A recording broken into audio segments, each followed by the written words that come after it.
search for the light in the dead of the night.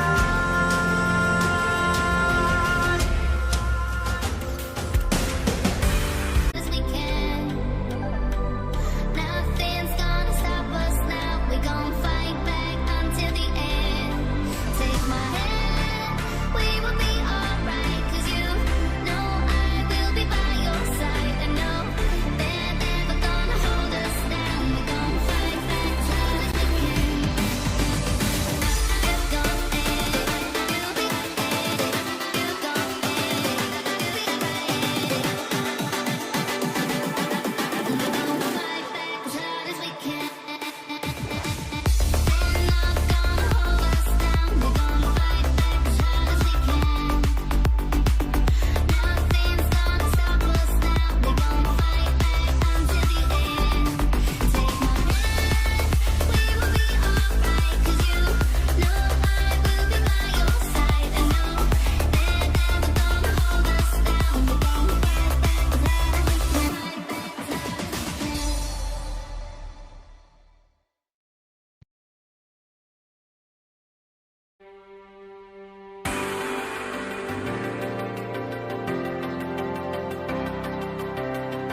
losing! G2 are losing! Yanko's not 100% on the same page.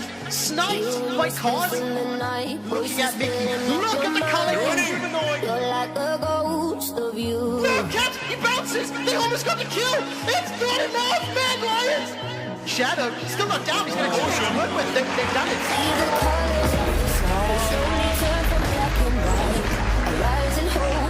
They've done it!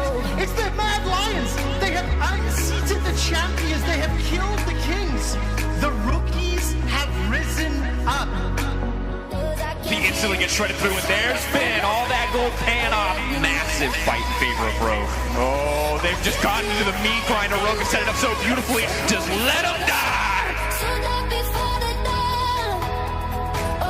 And here we go! Rogue looking to end this series and face Origin next week.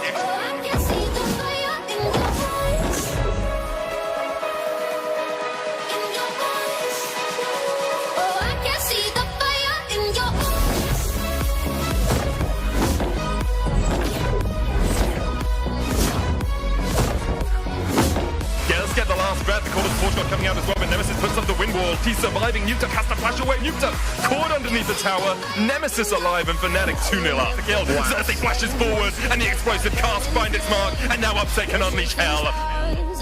Oh, a great hook from Destiny stops Upset from getting caught out. Now he's able to flash, but Whippo able to land the final Darking Blade. And now this is an awful fight for Origin. Another good hook comes out from Destiny.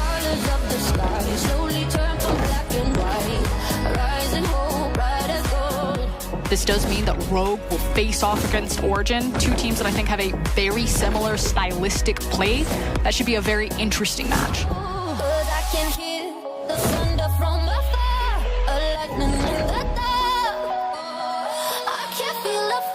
Everyone thought that G2 was going to 3-0. The question is this iteration of G2 better than 2019?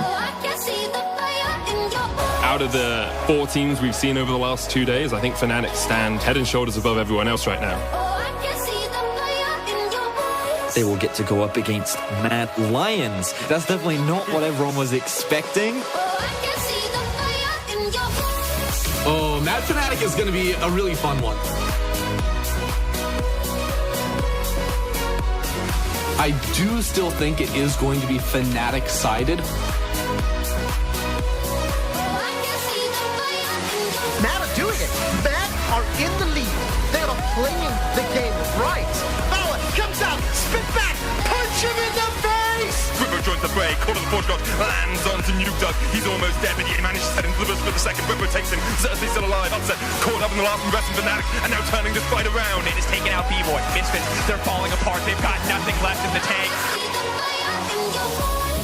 This has turned from a playoffs of almost certainty that we'd have the same champion into a wide open playoff bracket. Every single team should take a long, hard look at themselves and see what kind of an opportunity they have here.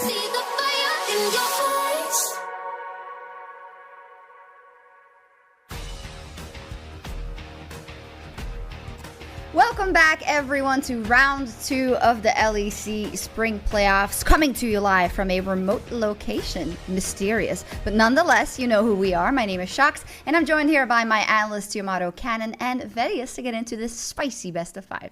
Guten Tag. Hello, would help if I unmuted my microphone. Yes, it would. What were you saying? Was it important, or can we move on? We can move on. Let's get into it, Shox. Great, that's what I like. In any case, let's get into it, and let's start by looking back a little bit to yesterday. Of course, that all-important direct elimination best of 5 between Origin and Rogue, and in the end, Origin made it through 3-1.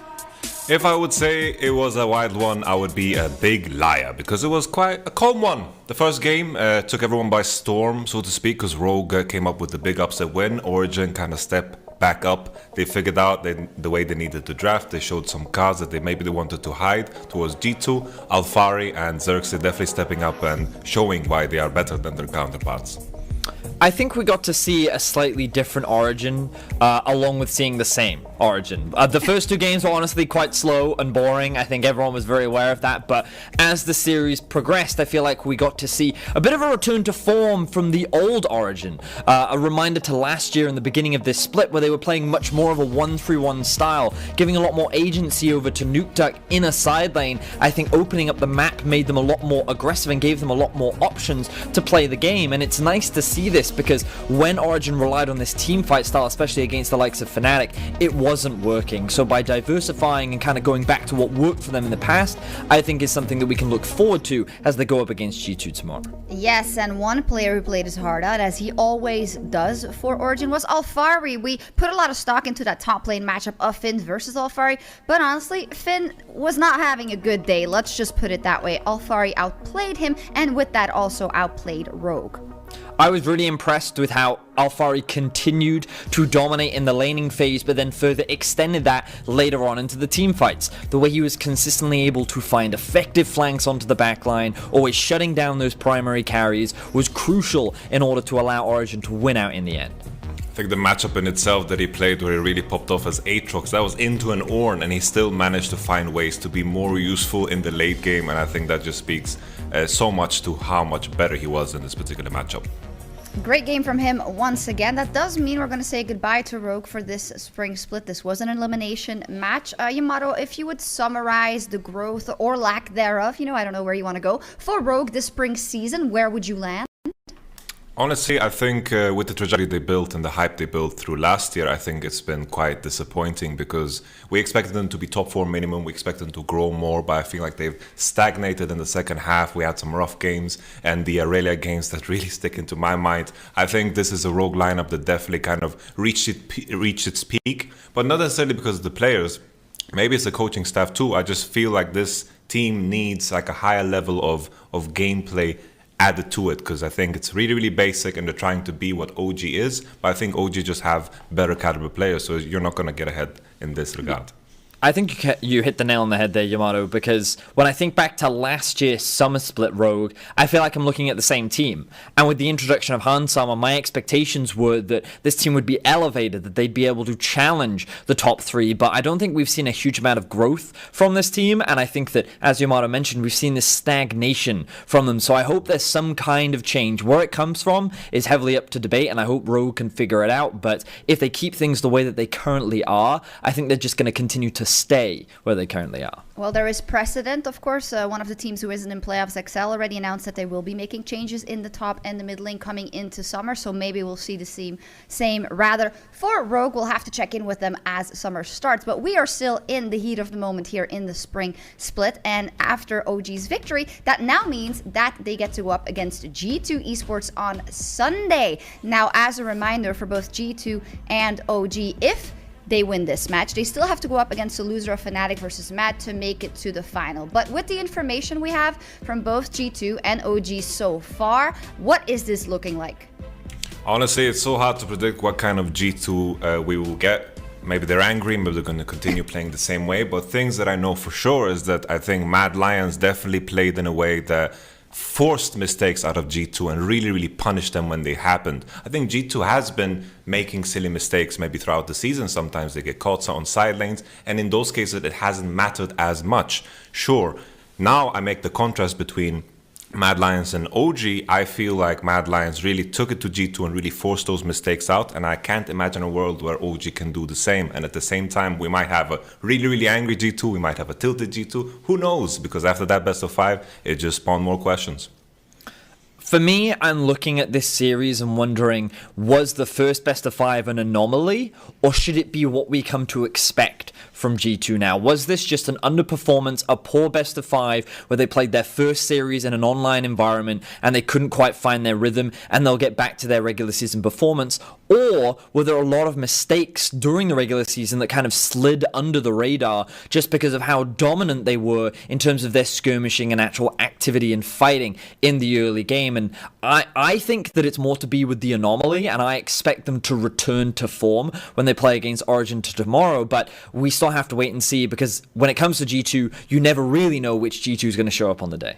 Yeah, that is true, but there's a lot of questions. Also, how good is OG going to be? But before we move on, I'd like to look at the bracket just once more and kind of call back to what I said last week. The fact that this is such a bracket of opportunity for the teams remaining. Some of them are already in their second chance. Some of them are still riding high with Mad and Fnatic in that upper bracket. But it does seem like it is absolutely wide open to take that trophy home.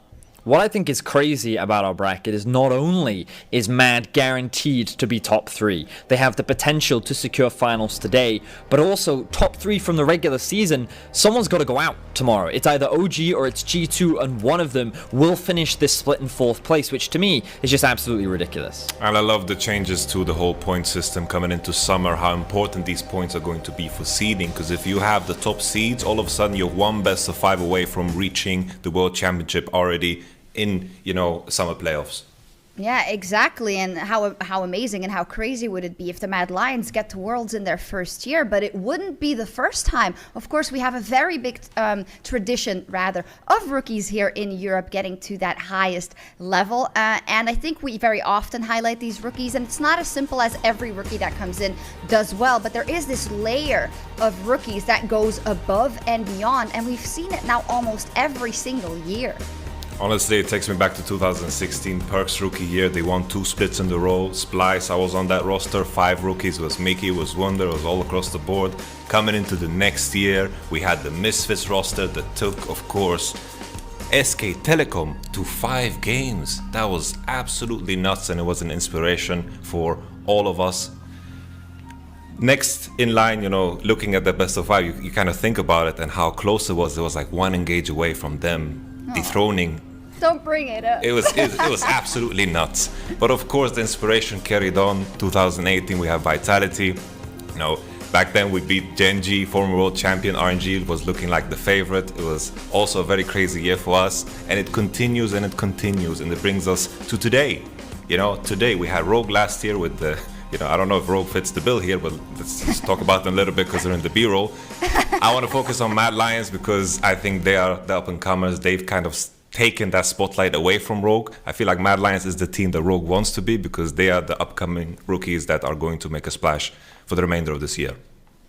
I think what's really interesting is that we as Europe have had rookie teams make it to finals before. I think Splice is a great example. Misfits is another one where they've had that opportunity to challenge the top dog. But very rarely in Europe have we ever had 2 or 3 top dogs at the same time. And the fact that a team like Mad Lions was able to take down G2 just goes to show how much growth our rookies are making year on year. Because in the past, you wouldn't expect an informed G2 and Fnatic to exist at the same time, but now they do. And our rookies are even then overcoming those hurdles and challenging the best. And that only sets us up perfectly for the rest of the year and the future of Europe as more rookies continue to fill our league and aim for higher highs.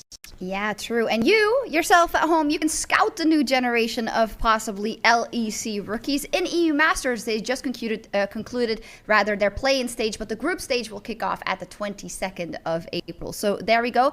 So much talk about rookies because we're going to see a rookie team in action, the Mad Lions, who have done the unthinkable so far, but they're going to try and doing it once again as Mad go up against Fnatic. Look at the Culling from Humanoid. He's got 1. He's got 2. G2 are losing. G2 are losing. Where were you? The rookies of Europe have taken down the world finalists. Mad Lions have defeated G2. G2 and Fnatic have been dominating Europe for like the past 3 or 4 years, but I think it's my time to end their legacy. Already almost down, gets caught out, and now upsets the next target. They're just dead. Origin can't do anything about this. They just get swept off the map.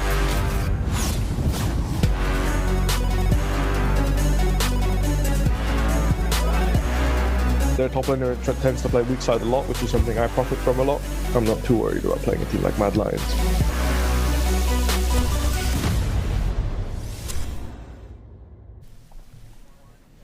Oh, well, not too scared about playing a team like Team Lions. Team Lions. Team Lions. Mad Lions. Maybe also what G2 thought before facing them. So hopefully Fnatic has a better plan in mind. It is EU's newest team versus EU's most winning team in Europe's history. And Fnatic, well, they looked like an extremely convincing title contender in their round 1 matchup.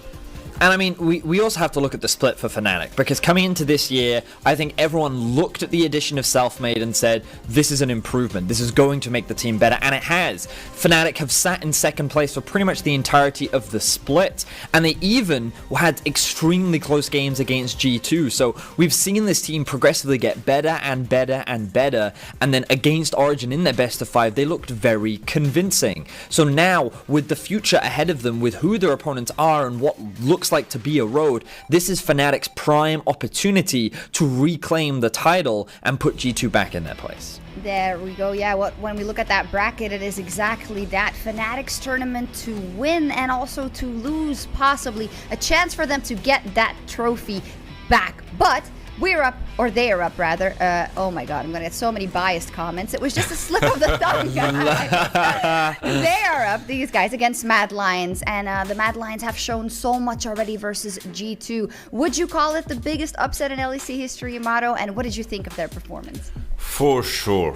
I can't think of anything that comes close. They beat G2 looking like the favorite coming into the tournament. Mad Lions have set the precedent for future generation of Mad Lions rosters, because in all honesty, this is such a good foot to start on. Your first split, all of a sudden you beat G2. That was always the question in everyone's mind. When is it going to happen? It's inevitable that this G2 roster is going to lose the best of 5 at some point in time, but I really didn't think it would happen against a full rookie roster in their first split. It's just an amazing story. They're going to have a lot of big shoes to fill for the future generations to come. And the impressive thing about how it was done was that every single member was pulling their weight. It wasn't like a single star shone above the rest. Every single player had their moments, had their opportunities. But if we had to pick a player that was making those standout moments, we have to talk about Shadow in the jungle. His Olaf performance in Game 5, you just saw it on your screen, was monstrous. He was picking up so many kills, and his impact across the board was huge. Going up against Selfmade today, a lot of eyes are going to be on him and how he stacks up against the second best jungler that we have in our league, because he's already put the best jungler in his place. Absolutely. So fantastic performance from each of them. And I think one of the teams that adapted to best to the online situation we find ourselves in. And before, we weren't exactly sure of how it would influence things, but players have come out and said it definitely influences things. And they rose to the challenge. But the big question is, can they do it again? Or was it a flash in the pan? And one man that has a lot on his plate and is going to try and replicate that success versus G2 Esports is, of course, their coach, Mac. He won Coach of the Split, and it is such a difficult one to vote for, because how can we really know what is happening behind the scenes? But Yamato, you said last week, well, you have to look at what they have to work with and what they do with that group of players. And I think this is a clear example of something that went extremely well.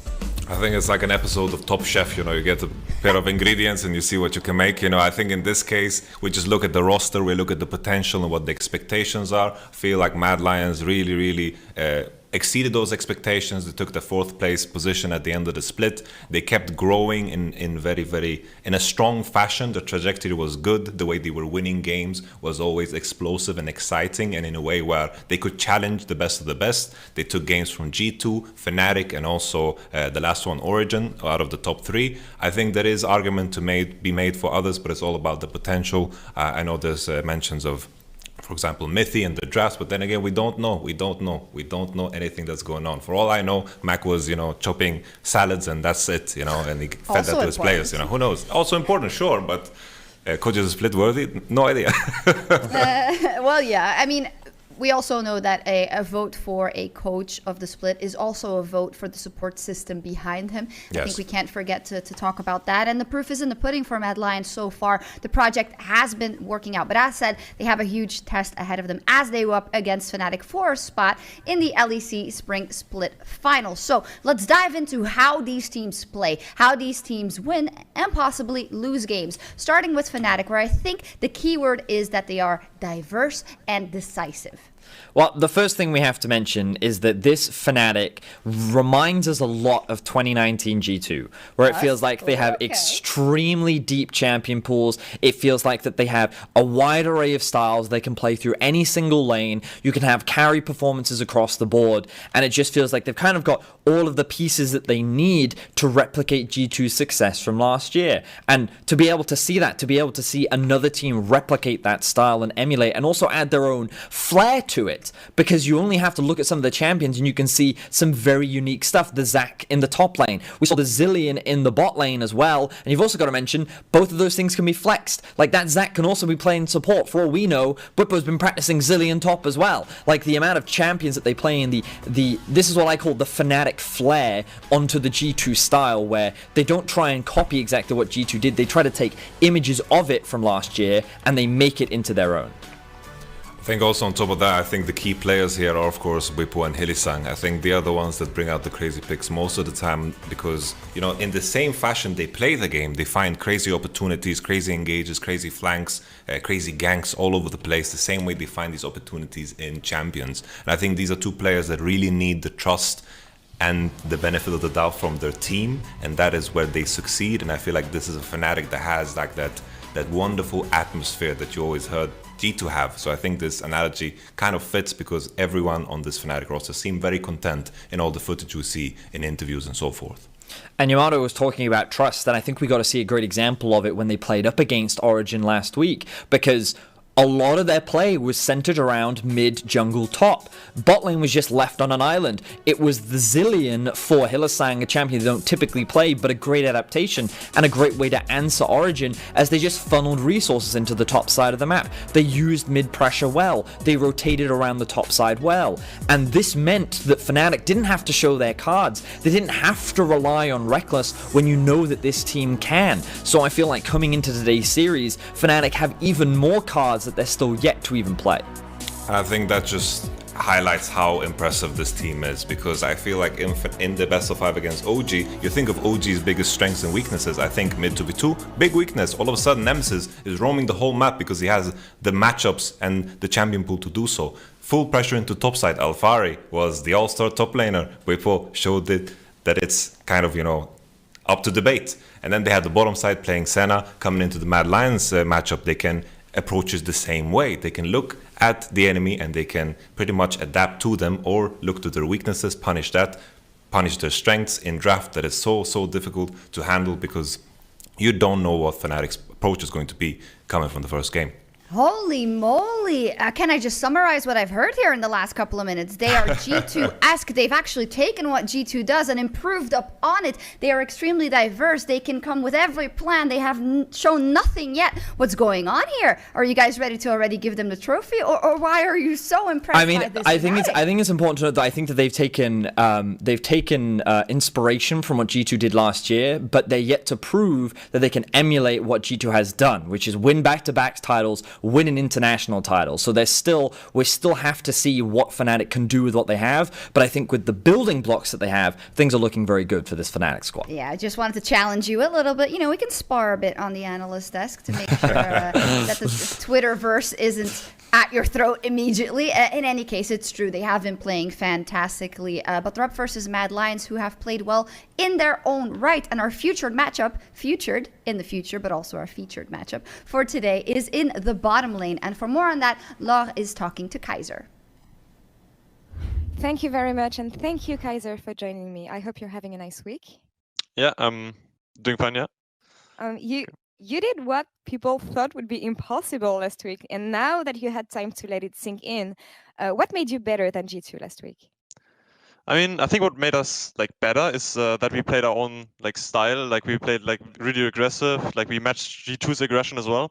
Sometimes G2 gets caught in their own aggression a bit. They go over aggressive, and then we punish that. We punish that a lot, especially Shadow. Right? He went for I don't know 16 kills in the last game, just because they went really over aggressive a lot of the time. And I think just us playing our style, not being afraid of taking fights, is what has made us better.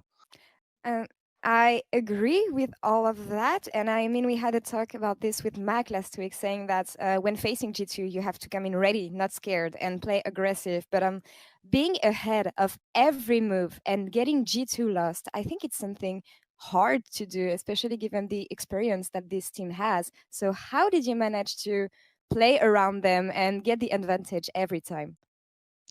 I mean, I think they were kind of surprised that we went this aggressive. Like, I think usually teams don't really. I mean, I think usually teams play more scared against them because like they have like these big names and stuff. But like especially in lane, like we always were like looking for like trades and stuff. Like because we knew like Caps is not that comfortable on AD carry just yet, so we can exploit them. And yeah, we just like try to play aggressive lanes or like pick aggressive lanes as well. I see. So we just attack their bot lane as well. And now it changes the way people see Mad Lions, because we often hear that you are the comeback kids, the team that performs good under pressure. But now you're under the spotlight. So does it change anything when it comes to the pressure for you guys? Because it surely changes things with the way Fnatic will prep against you. I mean, it changes a bit, but I don't think that much. Like, especially pre-game, like we were really like chilled out. Like we didn't really feel any pressure actually. Like we were even talking about it after the games that we didn't feel any pressure because like we just play our game. Like even if we like lose some or like we lose the series, like we still showed like how strong we are, right? Like we don't have to like win EU to like show that we are good, right? Like we just have to like play well, I would say. And I think we showed that already. So like now we can like. We will just like try to keep performing well and like see how far we can go, and yeah, we just don't pressure ourselves. Like we just play our game, and then everything will work out, I guess. It's I hope for you guys, because it's going to be an intense game this week against Fnatic. Where do you think it's going to clash? We mentioned the bot lane, usually you guys versus Reckless and Healy-Sang. Do you think it's going to be the key matchup here? I mean, for sure. Like, I think Bippo and Aroma have like a similar playstyle in that they often TP down to bot lane, like make it a 3v2 or like even like 3v5 or something. I mean 2v5 or something. Like both Mad Lions and Fnatic play like a similar style, right? And they just try to get the bot as far ahead as possible, and then like just swap lanes, like take every objective, right? And yeah, we'll see like who sends their top laner bot lane more, I would say.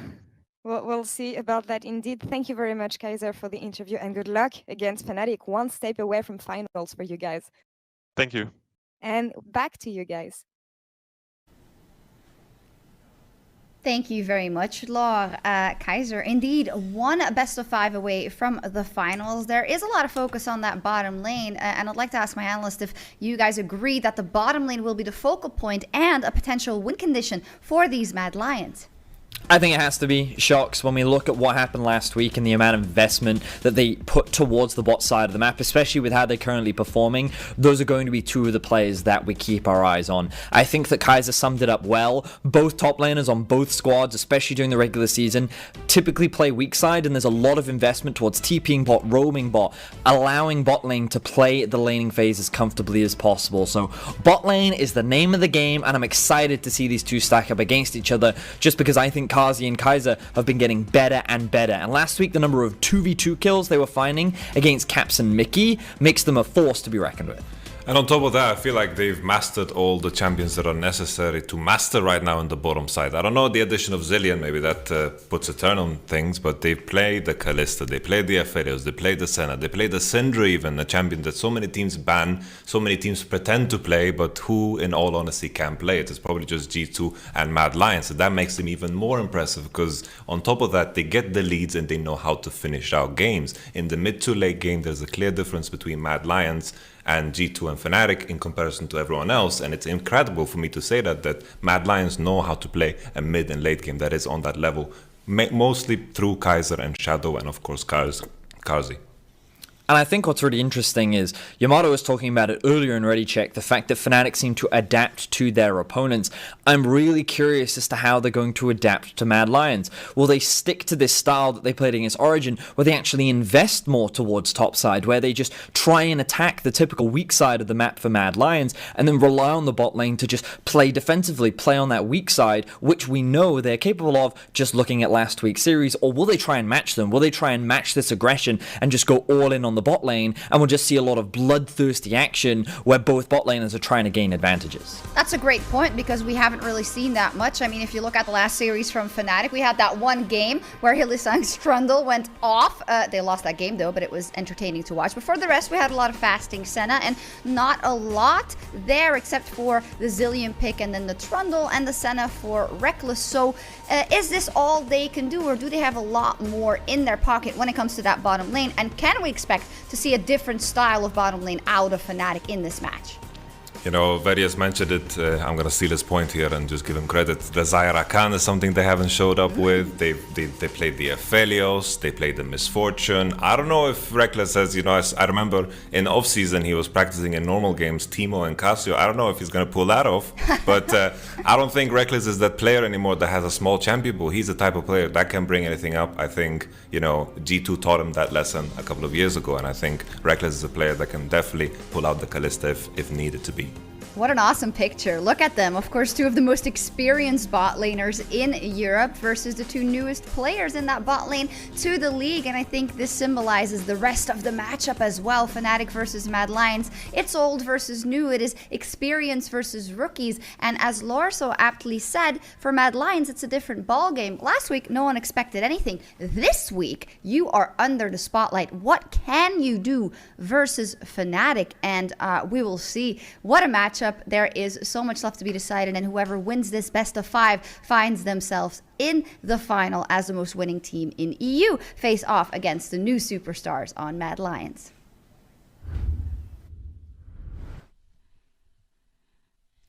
Thank you very much, Shocks. Now I'm Dracos, joined by Frostguard, and I think we share a lot of the same excitement that you have for this series. It's going to be absolutely crazy, mad, the truest underdog story we've seen in a long time, and they've already got one win. What's to stop them from getting another?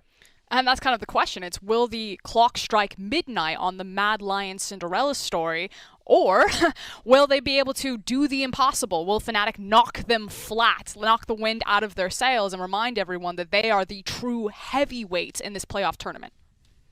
And that's big, big expectations on the shoulders of Mad. Obviously, they didn't crumble under the pressure against G2, so at this point, I'm willing to give them the benefit of the doubt that nothing is going to stop them in terms of individual performances, that we will see the best version of Mad Lions today. I hope we see the same level that we saw against G2, but the question is it enough to beat a team like a Fnatic, a team that hasn't really stopped, that hasn't looked any worse in playoffs as they did in regular season, looks as strong as ever, unlike G2?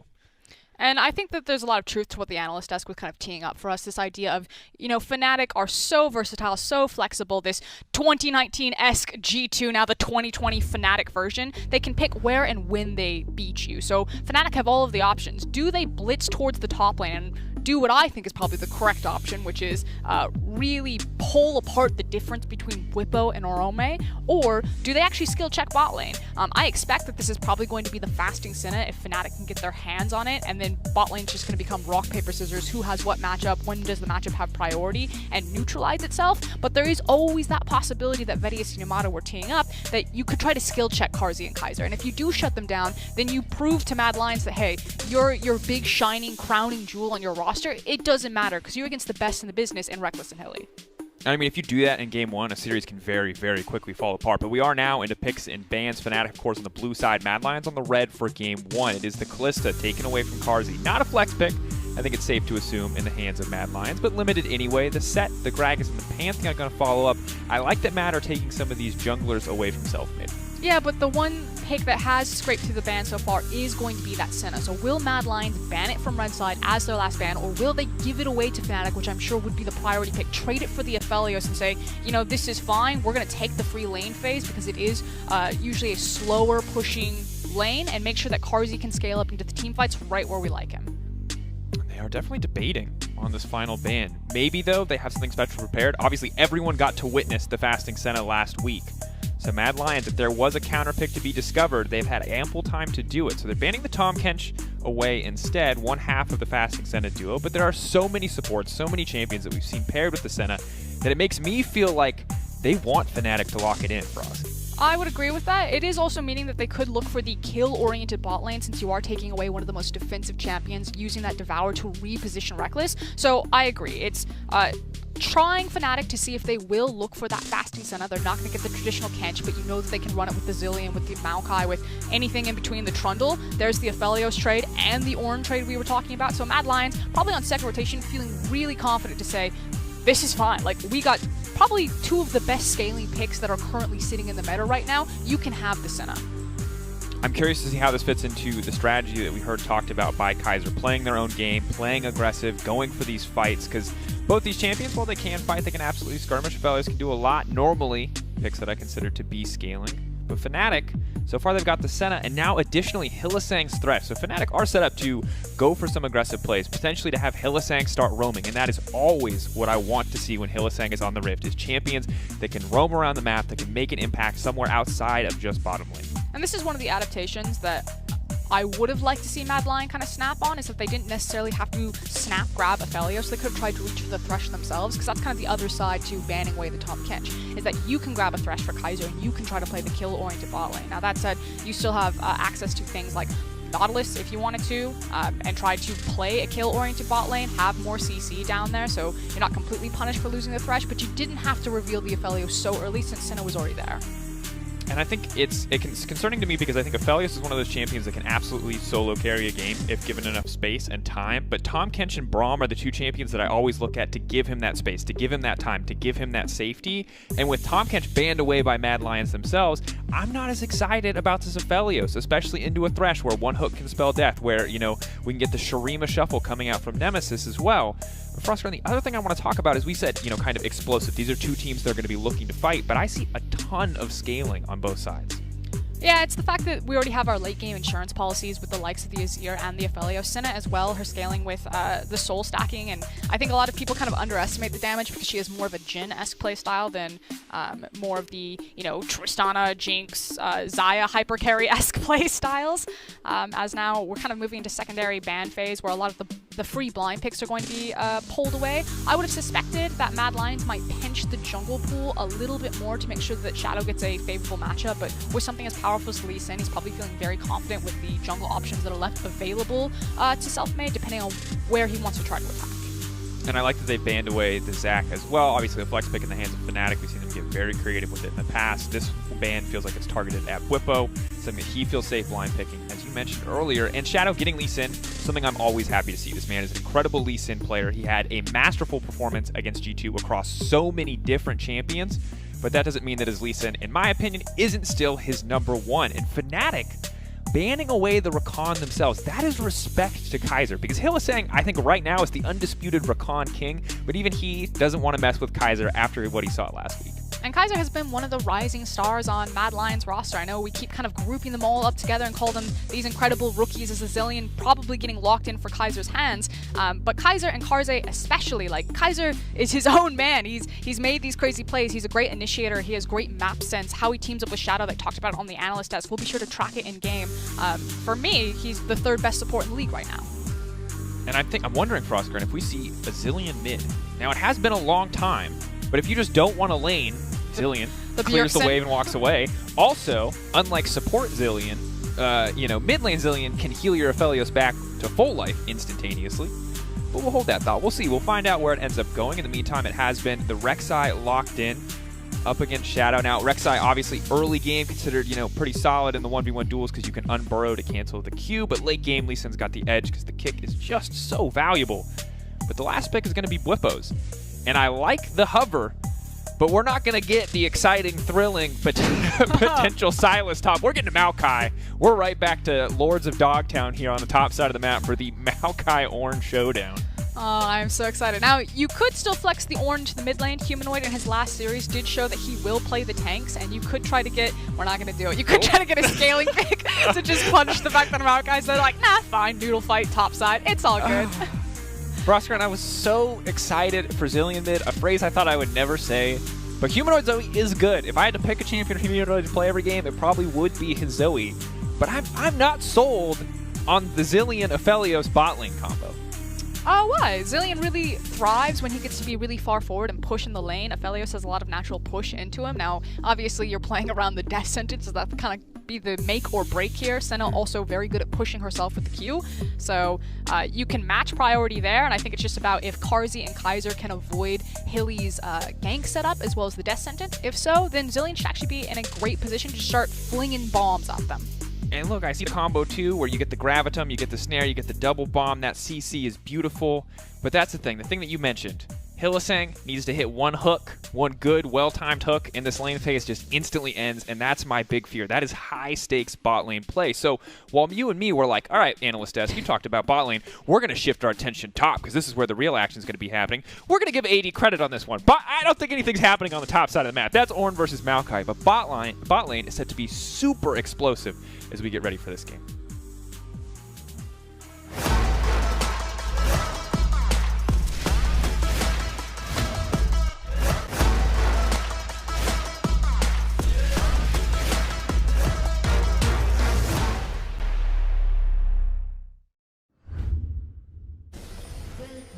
I'm going to be honest, I just talked for probably a minute straight before we came into game. I'm amped up. I am fired up. I am so full of caffeine and love for League of Legends right now, I can't be stopped. But I'm going to take a back seat for a second on my AK Racing chair. Haha. Got it. And toss it over to you. Where should we be looking? What are you excited about? What are you trying to plug in right now that you need me to cover for? No, I know that you just you set up, you're like, it's going to be about bot lane. And the analyst desk was like, it's going to be about bot lane. Guys, I actually don't think it's going to be about bot lane. I'm pretty sure it's going to be about the top side of the map and how these junglers are going to interact. A, because Selfmade is not messing around. He is the Hail of Blades Rek'Sai. Get this Conqueror out of here. He is here to kill some people, make sure he can get that Q off multiple times. And Maokai actually has great gank setup. We're using his W because he's against an Ornn. I think it's kind of be who gets to the wave first, where the junglers are, and if you get the mid priority or get the wave priority, you can start cutting down into river, maybe even cheat towards the mid lane. I think Zoe and Azir both have small windows where you can try to look for gank access to them, especially on champions as mobile as Lee Sin and Rek'Sai, going to give the slight edge early to Rek'Sai there. And Hilly also has teleport, so he's not only running it on his Zilean, he's now also running it on his Thresh support. That's commitment. And I'm actually very curious to see what farming Thresh buys for items. Tahm Kench is a very clear Sunfire cape, get as tanky as possible as fast as you can. What does a farming Thresh buy in the early game? Have to keep our eyes on that one. And for now, you're right, bot lane not going to be crazy explosive. Even with Fnatic stepping towards the front of the lane at the start there, they're not trading too aggressively. Football, on the other hand, clearly has plans in the wet noodle fight, because before anyone has items, there is, as you said, actually a decent amount of kill pressure in the 1v1. And it's the refillable pot start for Orome on the Ornn there, trying to compete with Maokai's innate build sustain with his passive on the, what is it called, Sap Magic? Draining Sap Magic? BS passive? I don't know what the shorthand is for this. Sorry. The Healy touch. We call it the Healy touch for us. Yeah, that's what I call it. No. it's ridiculously hard to get him. I don't know. Draco, save me. It's hard to get him out of the way. Yeah, it's hard to bully Maokai out, and you're right. And especially for an Ornn who wants to poke, who, while he does have solid all-in damage, he's not going to 100-0 a tank without ult and a jungler there. So when it comes to sustaining the lane phase, Maokai has a really big advantage, at least until Ornn gets Catalyst under his belt. But now you have Selfmade already peeking his head in, scouting, finding Shadow, and I'm curious again if Selfmade's going to try to be really aggressive. He's going to have a new stance on jungling. He's going to go, I'm not going to gank. That's the progressive stance. The liberal jungler. Make jungle great again. If he's going to team up with Bwipo in this W and try to see if they can punish this Ornn, because I think that this is actually just a winning matchup for Bwipo. Until, like you're saying, the initial itemization comes in, Catalyst for Orome, he gets some of that MR, and then maybe it gets slightly better. But there is kill pressure up here when Maokai can hold people down, and people forget how much damage these tanks can do early. So early TP, trying to keep Orome locked into lane, trying to deny this CS, and Selfmade's also pinging up here, so Fnatic know that Shadow is playing top side of the map, and I think this is the moment. Bwipo is looking, never mind. I was gonna say, Bwipo is looking juicy, he's looking tasty, high in fiber. They want to try to bait out a gank and possibly turn it into a counter gank for a kill, but nah. Selfmade comes around that corner, makes eyes at Shadow, is like, never mind. Yeah, pieces and back. and the thing is Ornn's health bar and mana bar are so low that in my mind it's like that's possible, but there's no reason to risk it, right? Because the Lee Sin has more than enough damage with the tower backing him up to kill both of those champions if a dive goes through. I'm sure Fnatic would have killed Arome. It just would not have been worth the price they would have had to pay. And so now Selfmade goes back. He's going to get level 4. He and Shadow both very even. I'm ready to see what Shadow can do once he hits level 6. Good for Rek'Sai, not nearly as good as it is for Lee Sin, however. In mid lane, sort of as expected. We said bot lane, we said top lane, these are the points of action. We said mid lane, nothing's going to happen. So far, it's true. Story not going to change here as Nemesis does get a clean slide and glide there out of the mid lane. I mean, theoretically, something could happen in mid lane. There are windows, but it's usually going to be around that cleanse and around the time that Zoe and Azir get perma-wave clear with big enough mana pools, as well as having access to enough points in their abilities that they can perma-wave clear. So for Zoe, that's level 5. I do want to point out, though, that Hilly and Reckless, using their wave priority, actually punish Shadow by taking bot Scuttle Crab. So while you said that it does feel like the junglers are even, the pressure across map from Fnatic are taking these small incremental advantages, and you can see the CS discrepancy opening up between Selfmade and Shadow as he's just trying to get whatever he can back, which was the Krug camp into the Blast Cone. And a bit of a risky invade from Shadow. Down an item, Selfmade had just recalled. He had the Challenging Smite as well as the Longsword, but Shadow is going to be able to walk away, is going to be able to come out on top in that, just stealing a single camp. Selfmade still with a decent lead as he'll now clear out his Raptors. He's going to be racing towards that level 6 point, and if we wanted to see kill pressure top lane, surely once Rek'Sai gets level 6, there should be more than enough damage to go top to force Arome out. But, of course, as always, bot lane is still an option right up until Zilean gets level 6, so some flexibility for the side of Fnatic. Also, really nice ward placement from Shadow. I don't think it caught Selfmade down here, but you can see that the pings come through. Oh! Flash. That was a clincher. Carzzy, very good flash. Hylissang with the aggressive flash as well. A well-placed hook, and I think a positive trait. Trading fast for flash, solid overall, but I got very nervous for the half a second that Carzzy was CC'd right before he managed to flash out of that one. And this is classic Hilly, and also just kind of what I would call the basics of playing bot lane. I think everyone would agree that it's usually best that you trade your flash on support for your flash on your ADC, because your supports usually come with so much added utility, possibly even tank stats. But Fnatic seem to be the team consistently that will make that happen. As skirmishing topside. Hit him with the W! Wait, Bubba might have the magic touch ready. He's going to flash forward. That's the W that you talked about, but now here comes the call of Forge God. Where's the Ram going to go? First blood coming through for Arome. What did we say, Frostger? And we talked about Bubba. He's going to be so much stronger, but no, Arome's not taking shit from anybody. Look at that. Hit him with the Ram. W on me again, I dare you. Yeah, so that was a lot burned. The flashes came through. Sorry, I was supposed to be glass half full right there. I could just think that's funny. I'm assuming Arome and Comms is like, yeah, gank me again. Let's go. I'm pumped for him. That was, I mean, well played by Arome. But way too over-aggressive. He thought the magic touch was going to take him give him way more health. Selfmade was still only level 5. I think that was laughing straight to the bank. That was the desync there. The fact that Selfmade wasn't quite there on time, that Whippo had played some trades. You know, we didn't really get to see what happened, but obviously was much lower health and was almost kind of forced to react when he had to and not necessarily wait for Selfmade's setup there. And now with the Catalyst complete, we talked about how Maokai was an unmovable object. Ornn is now an unmovable object into this matchup. And now the wet noodle fight truly begins, which means I think more focus on mid lane. Oh, that excellent play. Humanoid not to flash away, but it's a stolen ignite. Selfmade now coming over the wall, still only level 5. Shadow. Ooh, also going to match. But Frostger, and you talked about top lane, and I do have to give some credit here, because Arome played a great series last week, so people might be wondering why we were kind of so favorably in the Whippo camp. Now, Whippo stats, you can see, during the regular season are fantastic. Always winning at CSD, always active in kills, has a huge portion of his team's damage stats. But when we shift over to Arome was the weak side top laner and some pretty weak performances as well. Consistently behind in CS, not a big part of the damage, not very active early game in the kills, but what we saw last week and what we saw here in this early game is a huge step up in that individual performance. I mean, to be fair to him, and to be fair to Whippo, however, it was tank v tank matchup. So yes, credit where credit is due. In the 2v1, soft 2v1 is what we're gonna call it. Arome did make the outplay, killed Whippo with the ultimate and got the first blood.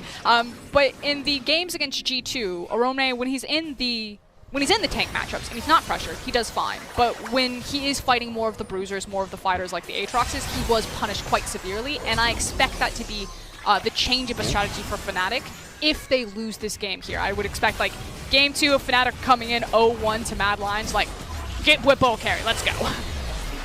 You'd have to respect it. And while we've been talking a lot about the top side of the map, top side has been the focus and the herald, in fact, for both sides. Whippo getting aggressive, going for this play, but the knockup is there and Shadow's over the wall. Still only level 5 for Shadow, however. Whippo knocking him back. Magic Touch going to heal him up nice and good. And there it is. A little bit of a revenge kill as Selfmade's going to grab that one. Also interesting that Selfmade was picking up the kill. I don't think he needed really to flash there and grab it. I think that was pretty certain Fnatic's kill there. So obviously funneling the gold onto Rek'Sai, who's now has the completed Warriors enchantment versus Senna. Maybe not my pick, but we'll see how that works out. Could argue limited window of opportunity to maximize on Rek'Sai value. I would argue, I think, as would you, that I would rather see the gold on the carry. But maybe they're like, hey, you get souls, Reckless. It's a good deal for everybody. It's also, Reckless's itemization is, I mean, not comparatively to Rek'Sai, but just in general on the Senna, is quite inexpensive for her power windows, because she doesn't go for the hyper-expensive Infinity Edge builds. But not having Flash on Rek'Sai, when that's her primary setup tool, you're then hyper-reliant on either ganking for a Death Sentence that connects, or actually ganking for the Maokai. So that's, I think it just slows down what Fnatic want to attack the map with, not having Flash. So that's kind of the bigger loss for me. And we've heard from Mad Lions, specifically Peter Dunn, about how in the past, playing with a Zoe mid, oftentimes Mad Lions very much do focus on limiting that Rek'Sai's ability to flash, because without flash, Zoe can kind of just have a heyday in the mid lane. She can walk up, she can get aggressive. The only thing she has to be scared of is the Shurima Shuffle, because Rek'Sai is so telegraphed in any approach. She has to walk into you to get a knock-up without flash, and that's just not ideal against a champion as slippery as Zoe. Yeah, and since Humanoid doesn't have access to his flash right now, he does have to be respectful. Like you're saying, he can't be that far forward. Although he's just going to face check into Selfmade here. That was the most confident GLP I've ever seen. He's got Kaiser there. He says, you have your finger on that R key ready, buddy. It's actually genius. Sorry, just for the memes, though, think about it. Humanoid, we criticized him a lot for isolated deaths. Kaiser can revive Humanoid. That's especially big brain, Frostburn. The thing is that on Zoe, Humanoid shouldn't... Okay, so here's the thing. Yes, Humanoid does tend to die isolated. I'll hold it, though, because here comes the gank crew, okay? They're just walking by, just giving them a wave. Humanoid likes to play with pressure, and he likes to play with pressure to kill people. He doesn't like to just sit on the pressure that he has on the side lane, which is why oftentimes it feels like Humanoid's looking for those crazy, like, 2v1 outplays, the 1v1 tower dives. Oh, that's a knockback, though. Humanoid without a flash is now just trying to waddle his way out to safety. That's a very slow Rek'Sai. Can't find the knockup quite yet, but now the ulti is going to guarantee the land. Shadow, though, with the kick back. Here comes the Reckless ult to save the day. Selfmade under the tower. Not going to work out for him in the end. Well played by the side of Mad to turn it into a 1-for-1. Yeah, 1-for-1 trade. Again, Humanoid without the flash. That was kind of the one window that you had. The cleanse just about to come off of cooldown there. So Fnatic rightfully punishing where they had it. And still, again, a very quiet bot lane. We haven't really seen either of these bot laners participating with the kills outside of the Reckless ultimate that went through. Back to Humanoid. Humanoid on Zoe. Well, that thought. There's a hook. There's a bit of damage on Carzzy. We might get an ult out, but no. It's going to be the barrier as well as the heal. Kaiser and Carzzy both burning their secondary sums. He can't play side lane as confidently, so if he's grouped up with his team as primary wave clear or being used as the pick option to try to find long-range bubbles, that's less Humanoid dying on side lane. And you know what? I respect a player that tries to play at max limitations. Like, Humanoid goes for the crazy play, so eventually it's not that crazy anymore. And I think in that case, when you look back at that replay, it seems to me, at least, that Humanoid may have been going for the Sleepy Trouble Bubble onto Nemesis, hoping to help Lee Sin find that kill, but of course, by committing there, he does line up the knockup for Rek'Sai and guarantee his own death. But now, finally, the first tower going to go down. Went from a very kind of dead even game now to a 1k gold lead for Fnatic. 2-2 the kill score. Cloud Drake in the tower, really the big advantages for Fnatic at this point in the game. Yeah, so I feel that the two players who are having the least fun time right now are actually the junglers, because they're looking around at their map like, you know, I can try to force a gank here, but it's probably not going to feel great either way. Both teams are just doing the handshake. We traded map a couple of times, objectives. Yeah, mid laners now splitting off into side. It looks like Hylissang and Reckless are going to take up home in mid lane. Makes sense if you're Senna, trying to gather as many souls as possible. Mad are going to take this opportunity to start up the Infernal. And Fnatic seem fine and willing to trade this for priority and pressure into the mid lane. Now that they have eyes about where Mad Lions are, they're going to feel super confident to push up, like you said, parking Reckless and Hilly there, especially whenever you have Death Sentence. One of the bad things, though, is that Senna still a relatively slow pusher comparatively to other ADCs. Nice thing is that with Death Sentence, however, she can be so much braver pushing forward down these lanes as long as Thresh is positioned like that. Of course, the Bomby Cinder plus the Flay means that Hillsang can offer some wave clear. I don't like it as much as I like having the Zillion there for the additional wave clear, but Fnatic not completely without wave clear in this mid lane duo thus far. Checking in on top lane, FrostGuard. It remains the wet noodle fight. Sunfire Cape is coming in first for the Maokai. Not as worried about the individual lane matchup, just wants the extra wave clear and the extra armor up against the likes of Carzzy and Shadow. While Arome very close to the Abyssal Mask and should at this point just be completely unkillable. We're just looking at top lane for TPs and wave control. Yeah, Shadow right now trying to set up a pick, doesn't connect, but you're going to see this type of position set up from Mad Lions at this stage in the game where you're using Lee Sin to look for these really deep flanking opportunities. Really good vision control, however, from Fnatic, not just covering Bwipo on the top side of the map, but that's 3-4 wards scattered throughout top side jungle, but also on bot side to cover potential flanks, catching them out. And right now it feels like Fnatic have really just stalled Mad Lions out. Not a bad position to be in. As mentioned before, Aphelios going to scale very hard, but the Senna as well with enough souls becomes, like you said, Jhin-esque. Not very interactive as an AD carry, not going to fire out those rapid-fire auto attacks, but is just going to increase in strength the longer and longer we go, especially alongside the likes of Nazir, the true AP hyper carry alongside Corki. So one of the problems that they're going to run into, though, is trying to crack these mid lane towers for both teams, which is why this Herald is going to be so much more important. I'm curious how bold Fnatic are going to feel to try to start this one up, instead of using maybe some of their vision control to set up a pick with Death Sentence. So, actually looks like we're just going to go toe-to-toe, set the line of scrimmage, and see who checks blind into what CC. Shadows in pit. Shadows stepping forward. First item has now been completed from Nemesis. He's going to do a lot of damage here. They're trying to zone away. Bwipo's ult is out, and they've already waited for it. Arome's going for the setup on the backside. Ornhorn comes through, but it's going to be a whiff. Not the field goal that they were looking for. Carzzy now running forward. Big ulti coming in from Humanoid, but he manages to go back. Hylissang pulled in the enemy backline, trying to buy a bit more time. Shield coming in from Reckless. Hylissang now stepping forward, but he has to be careful because that's the Herald over to Mad Fnatic.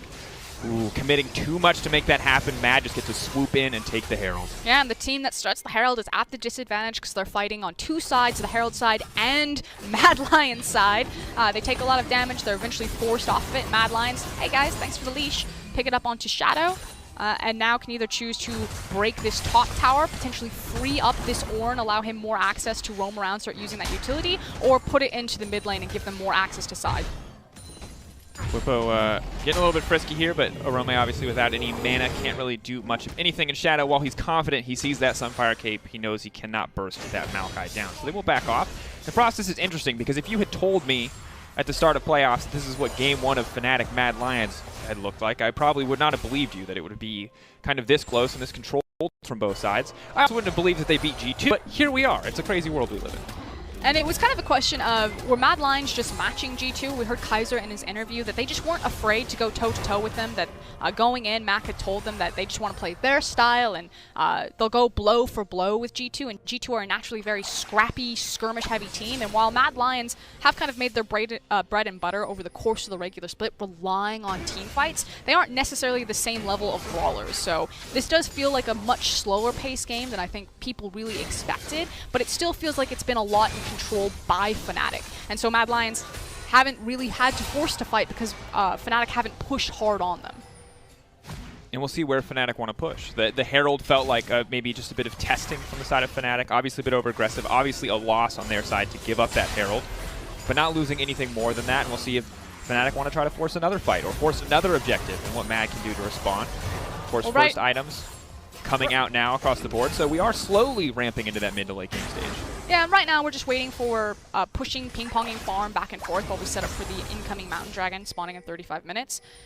Again, it's going to be easier for Fnatic to wrestle back mid lane priority because, again, that safety of the Death Sentence as well as the advantage of top tower being down. You can see Bwipo shoved the way forward. It gives him this massive window since there's no tower to roam down, get to his team first. He's now looking for Carzzy is absolutely fearless. He has Zillion ult, so he's just going to go in straight into the enemy team. Problem is, no one else is around. He doesn't have a Thresh Lantern, so bye-bye Carzzy. Bit over-aggressive there from the Mad Lions AD carry. A bit too much confidence after that G2 series. The fight's going to continue, but not a whole lot of consequence will happen. Humanoid will not connect on the Paddle Star, and that was bad. FrostGuard. And maybe that answers the question of, was it Mad Lions that were just matching what G2 were doing? G2 were there, so Mad Lions showed up, or Mad Lions really revealing their true colors of, hey, we're down to scrap, we're down to tango. Carzzy, like you said, stepped way too far forward, was really feeling himself, lost track of where the CC was, and got punished rightfully for it. And in response, Fnatic get everything across the map. Mid, Drake, and healthy damage onto bot tower. And sadly, their Herald not going to be active while the tower plates are up. In the meantime, Selfmade grabbing second dragon of the game. That is bad. Carzzy's going to regret that one. You can kind of see the perfect play in his mind, I think, where the entire team's there. He gets to revive as the rest of his team engages and they can come out on top, but I'm not sure that was very realistic. I mean, you saw the Flay went down, and technically the death sentence doesn't connect, so the two big pieces of CC from the guy in front of him, Thresh, Carzzy's like, didn't hit me with him, and then, of course, Maokai and Rek'Sai show up from the flanks, so that would be the issue. Now, maybe thinking they had the 3v3 there. I respect that Carzzy's trying to maximize the value of Zilean ult, but at the end of the day, that was a play that they will look back on and know that it's potentially the play that puts them in too big of a deficit to come back from. Because Fnatic is not a team that lets go of leads easily. Now 2K, almost 3K in the lead 20 minutes in. As you said, they were dictating control earlier. They made a small slip-up at Rift Herald. Carzzy made a big slip-up, or an oopsie, as I like to call it, in the mid lane there. That was rough. And now the issue is that this is really going to dictate the pressure across the map, because again, it was already easier for Fnatic to contest mid lane priority between the Azir and the Aphelios Thresh combination. Excuse me, Senna Thresh combination. Aphelios has to stand so much further back the lane because he doesn't have the same safety, so he has to wait for the wave to bounce into him, which means that Fnatic are always going to get to the play setup, the rotation first. And when you have so much pick and so much CC in the Thresh and in the Maokai, and whenever Rek'Sai has the flash up, getting first to those rotations is going to be super punishing against a team as inexperienced as Mad Lions in some of these more intense situations. So that's kind of the next step up of the game. Losing mid, they've lost now the pressure game, at least on the top side of the map. And even after their win against G2, you still have to wonder how they're going to handle those high-intensity situations. Like this one right here, Unstoppable for Arome comes out, but it might be too little too late as Reckless and Hillsang are now on the chase. More than enough CC here. Glacial Augment going to proc the slow. Good sidestep there on both pieces of CC. Still unstoppable. Rome, though, going to get hooked back. Trying to make his way out of this one. Kaiser does have ultimate available. Is going to speed him out to safety. Good on Arome. Dodging both the hook as well as the snare from Reckless. Keeps him alive long enough for Kaiser to bail him out. I mean, even if they had hit him, I think Orange just a little bit too tanky at this situation, but you are correct that it was really nice blue suede shoes. He did have some sweet sidesteps, and I think Fnatic are now going to change up their style as Nemesis grabs Humanoid. Not afraid to just run face first into that Zoe. All those cooldowns are gone. That's going to be Zoe's actual flash taken away, but Nemesis is out of cooldowns. There goes the ulti from Reckless, the kickback. Shadow missing the follow-up. A rare misstep from the Mad Lions jungler. The knockup comes through. Easy follow-up there. You cannot afford to make mistakes like that against a team like Fnatic. And that was the difference between trading and potentially getting out with your life and just giving away a free Baron and potentially the first game. Suddenly, Mad Lions just collapse at multiple points across the map. When you show me the G2 series, I tell you Mad's not a team of rookies. But you show me small mistakes like that, and it comes back to you. They do still have to prove more. Obviously, beating G2 is fantastic, but if you want to stand at the top of Europe, you have to execute on these plays. When someone gets aggressive, you have to be able to fight back. You have to hit your skill shots, and it just does not happen here for Mad. And the cooler thing here is that this is Nemesis versus Humanoid. These are the two Mad Lion mid laners going toe-to-toe. These guys have faced so many times. They were in the competition for who was truly going to be like that next rising star of the mid lane. Was it going to be Nemesis? Was it going to be Humanoid? And it feels like Nemesis had already eclipsed Humanoid in my mind, but then with that 1v1 kill, that pick off into the side lane, he was just reminding everyone. It wasn't even a competition to begin with, guys. And that's something we don't see in the Zoe Azir matchup a whole ton, is that when she commits forward on the portal jump, the Azir just goes, I'm in. I'm rushing you. I know where you're reappearing. I am full committing, and I will take this all in. But well played by Nemesis. And now we also get to see part of the reason why Fnatic love this Senna so much. It's the good use of that ultimate from Reckless. And when you're against a team that has Humanoid on it, you know he does like to play very aggressive in those side lanes. I think at that point he was actually just trying to clear farm, but we've seen Humanoid a number of times look for those outplays, look for those kills. The Senna makes a lot of sense. It worked against Origin. It's now probably going to continue to work against Mad Lions, and eventually someone's going to have to ask the question, do we deny this from Fnatic? Because that Glimmy, wow, global ultimate, semi-global, global ultimate is really punishing. It just allows you to win matchups cross-map. Even if it wasn't the difference maker there, it has been in the past. And the flexibility of Fnatic that they are a team that is happy to play through any lane when given the opportunity. Bot lane just left on the wayside in this current meta as the Senna has freed up the other lanes to play a bit more aggressive. And now we see Fnatic continuing to pull ahead. That's just a wet noodle fight. I'm not going to cast it until there's any actual kill pressure. But 6K gold lead for Fnatic at this point in the game alongside the double drakes. It feels like it would take a massive throw for them to lose out on this one because there's too much gold. The scaling with the Azir already having a death cap, it's nigh impossible for Mad to come back at this point. So let's check in on some of the itemization that we've seen. We were asking what Hilly was going to build on the Feasting Thresh. He went for the Dead Man's Plate and the Sunflower. Sunflower obviously for cost effectiveness, especially the itemization against the opponent he's across from. But then going for the Dead Man's Plate to kind of work in tandem with the roaming potential that Hilly likes to have. I thought the ultimate's going to come back to them, selling all their damage onto Blippo. The Lantern alongside the healing coming in, Piercing Light. Does mean that they're not going to be able to finish off a single kill, and it does mean that Azir is now uncontested on the top side tower. Zoe can poke, but she can't commit for the all-in. So Nemesis is going to open up that inhibitor and walk away. And also against the Baron, she's really struggling to siege down those minions because she doesn't have flash, and if she doesn't have backup, she's also under threat that Nemesis could look for the dive if he spots that the other 4 members of Mad Lions are busy fighting cross-map from him. So Humanoid just kind of had to watch his base get decimated there, couldn't do anything without backup.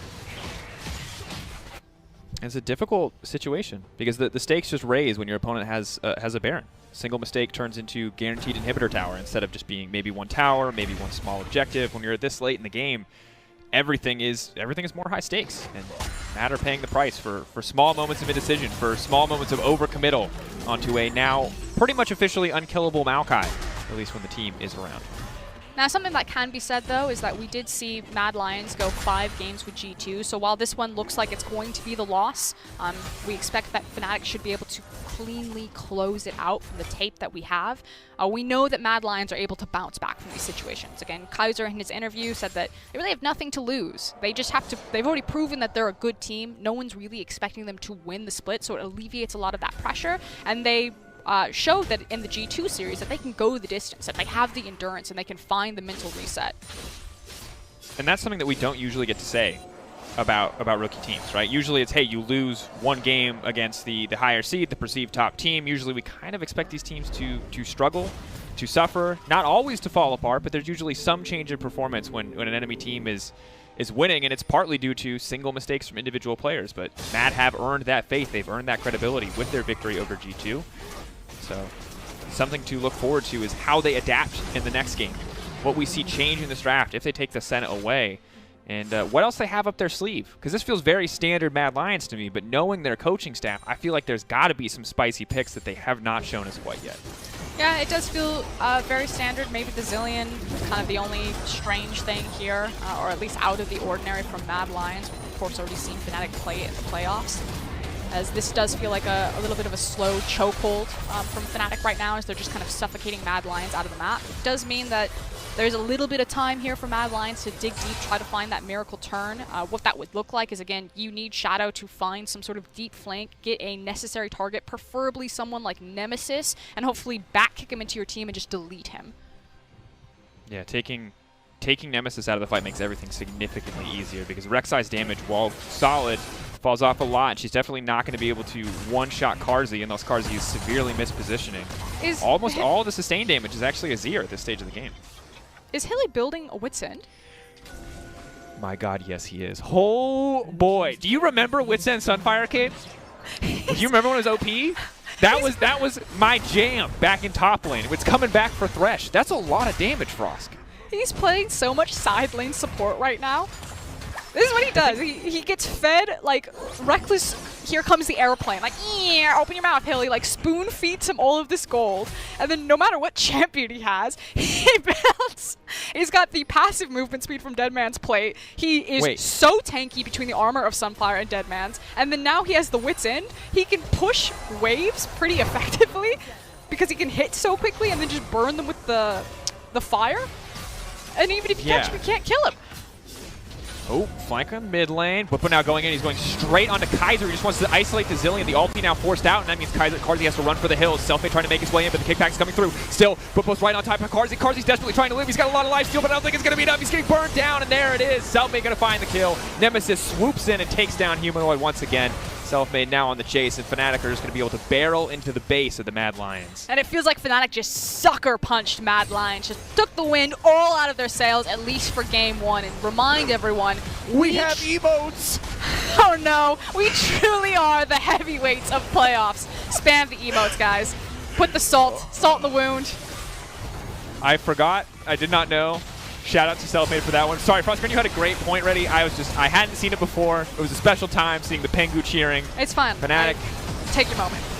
There you go. Fnatic closing out game one with confidence. Very slow controlled in the early game, but once Fnatic found that big lead, there was no coming back for the Mad Lions. Adaptation in game two is going to be the name of the game as we close this first one out with a Fnatic win and a dabbing Pengu. My God, yes, I've waited for so long. How does it taste, Dragos? So good. That's what it's going to taste like for Fnatic right now. It felt like they weren't pressured at all. There was a bit of some oopsies on the top side there. Romney getting the first blood onto Bwipo. But outside that, super clean, standard, straightforward game from Fnatic to open up these series and really send a message again to Mad Lions and to Europe. It's okay, guys. G2 may have let you down, but you know where to stand if you want to be on the winning side.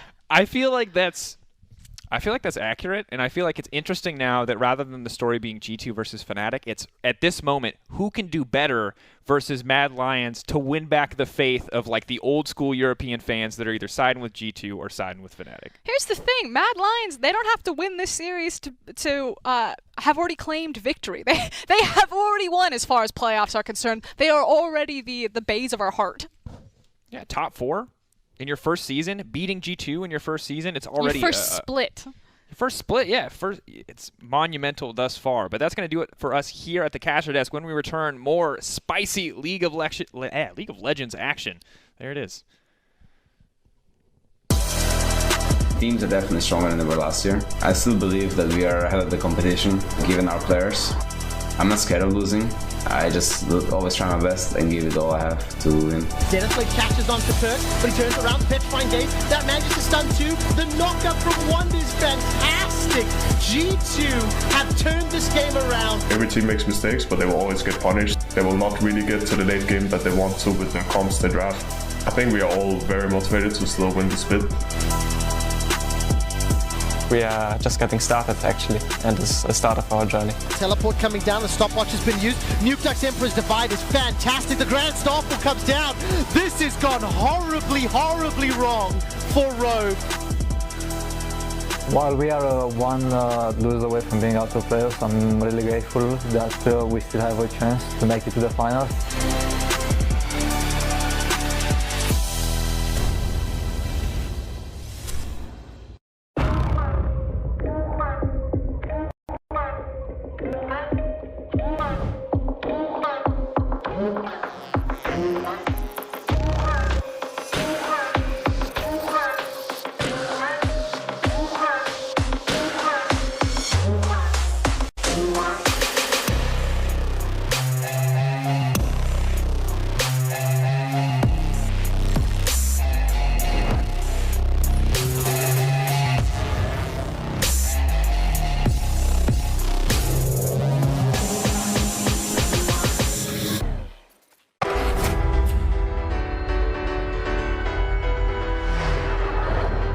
Child, you would wait and watch from far away, but you always knew that you'd be the ones that work while they all play.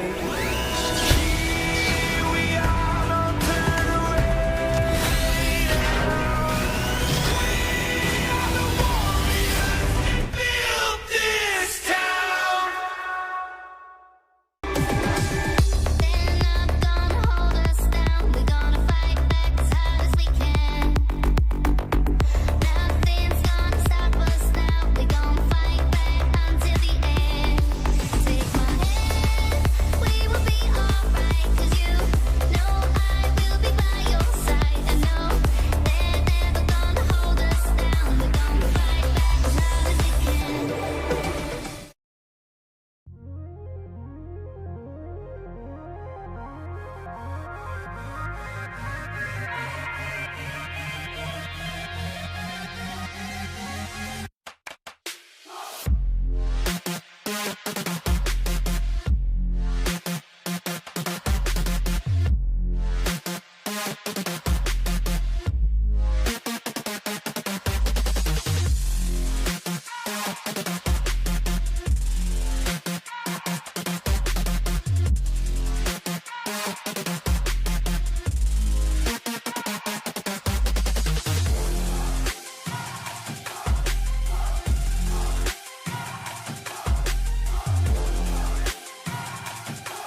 Welcome back, everyone, to the analyst desk, and welcome back to round 2 of the LEC playoffs, where Fnatic has just taken the first game over Mad Lions 1-0 in what was a very clean affair, I would say, or I would summarize. But I have to say, I'm disappointed. I'm disappointed in the draft. I expected, and I was promised crazy stuff. I expected madness in the draft. You say Maokai Ornn ain't crazy enough for you, Shox? Is that what you're suggesting? No, it isn't. But I think, all jokes aside, it is, of course, interesting. It is the first game of this so important best of 5. Just looking at both routes and both plans that Mad and Fnatic respectively decided to take.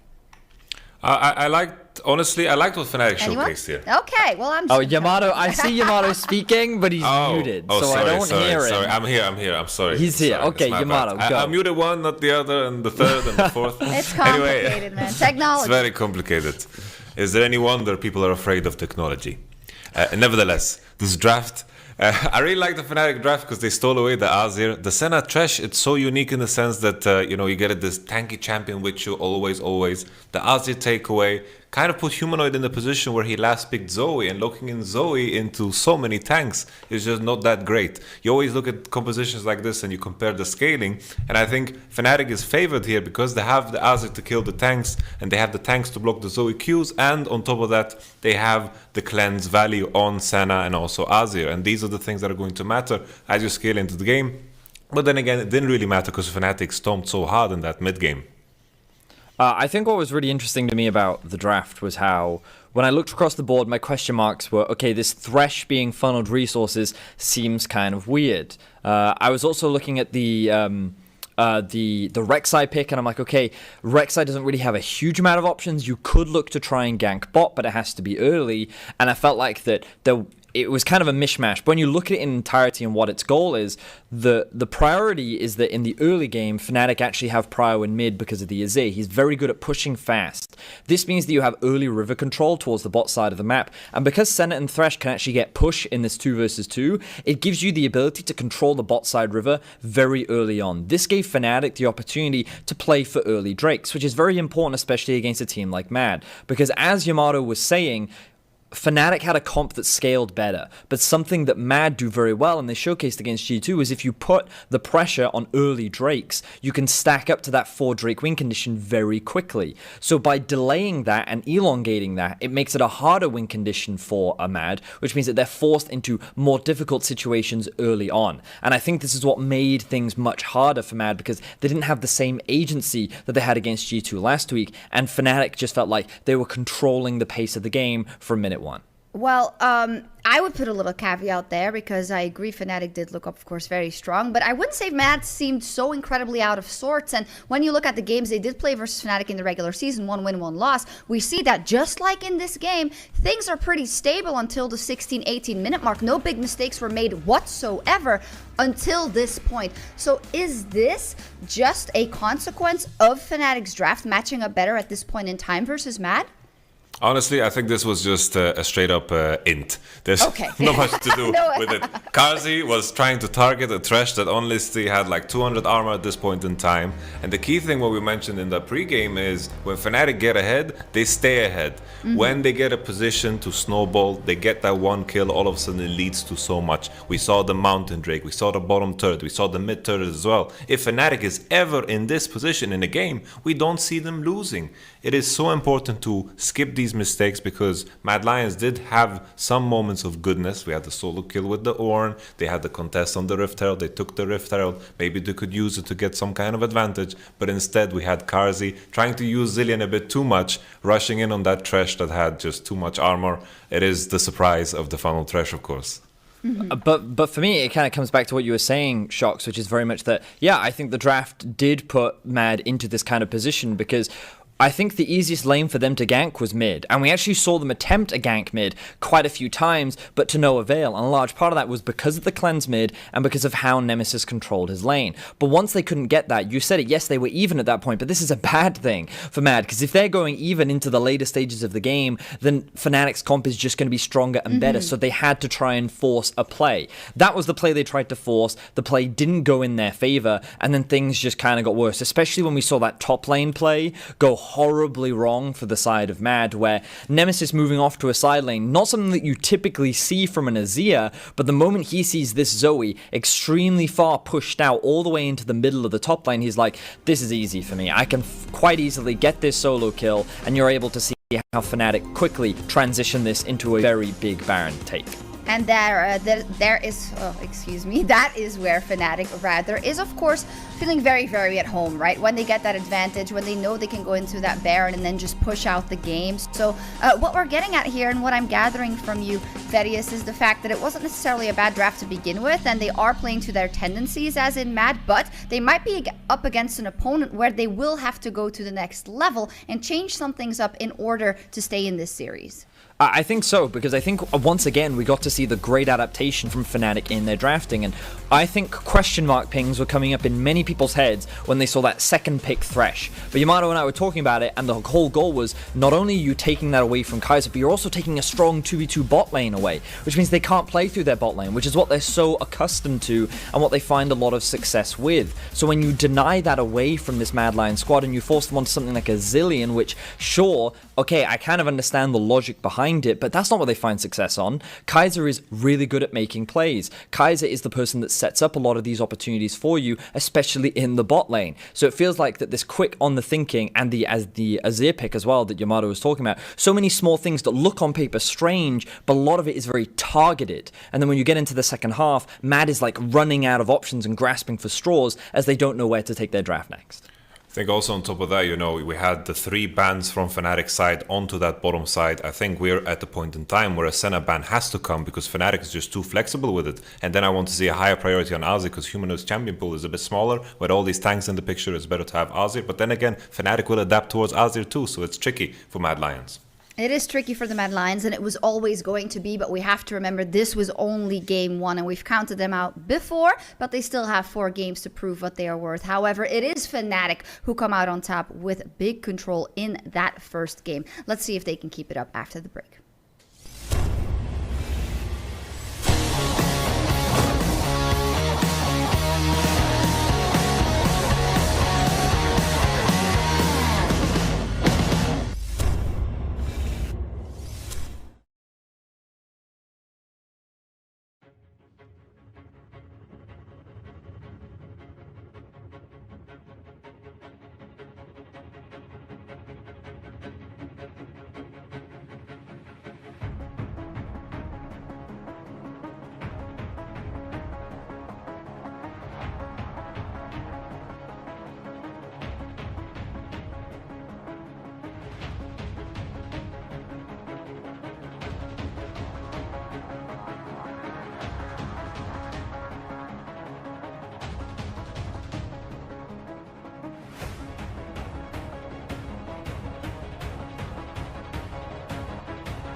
And welcome back to our upper bracket series between Fnatic and Mad Lions. We are jumping straight into picks and bans. Mad Lions this time on the blue side, Fnatic on the red.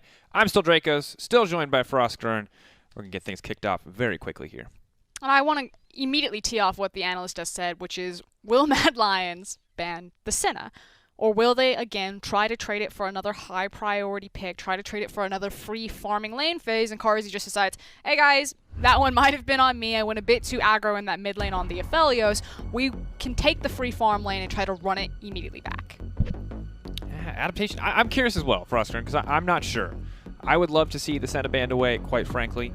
But Matt obviously have prepped, have planned, have a lot of strategies up their sleeve for this series. And see if Fnatic, as the team that won Game 1, feel like they need to do anything different if the Senna's not banned away, or if they're just going to run back the same draft. Because despite the fact that we've switched sides, the bans so far, only 2 bans in admittedly, are identical. I would like to see more agency given to Humanoid's champion pool. I agree with Yamato that I feel like Humanoid has a smaller effective champion pool than some of our other mid laners that are left in the tournament or throughout the LEC. When he does get on one of his big priority picks, it's always so explosive and exciting to watch. And while he is a good Zoe player, Zoe doesn't have the same agency as something like his Azir or his Kiana or his LeBlanc. So these are kind of the big picks that I would really like to see Humanoid get his hands on so he can be a bit more impactful and not necessarily so locked down into throwing out bubbles, looking for CC chains, or just being a wave clear bot. But FLICKR, in an interesting turn of events here, it's not going to be about Humanoid's champion pool that I'm worried so far in the draft.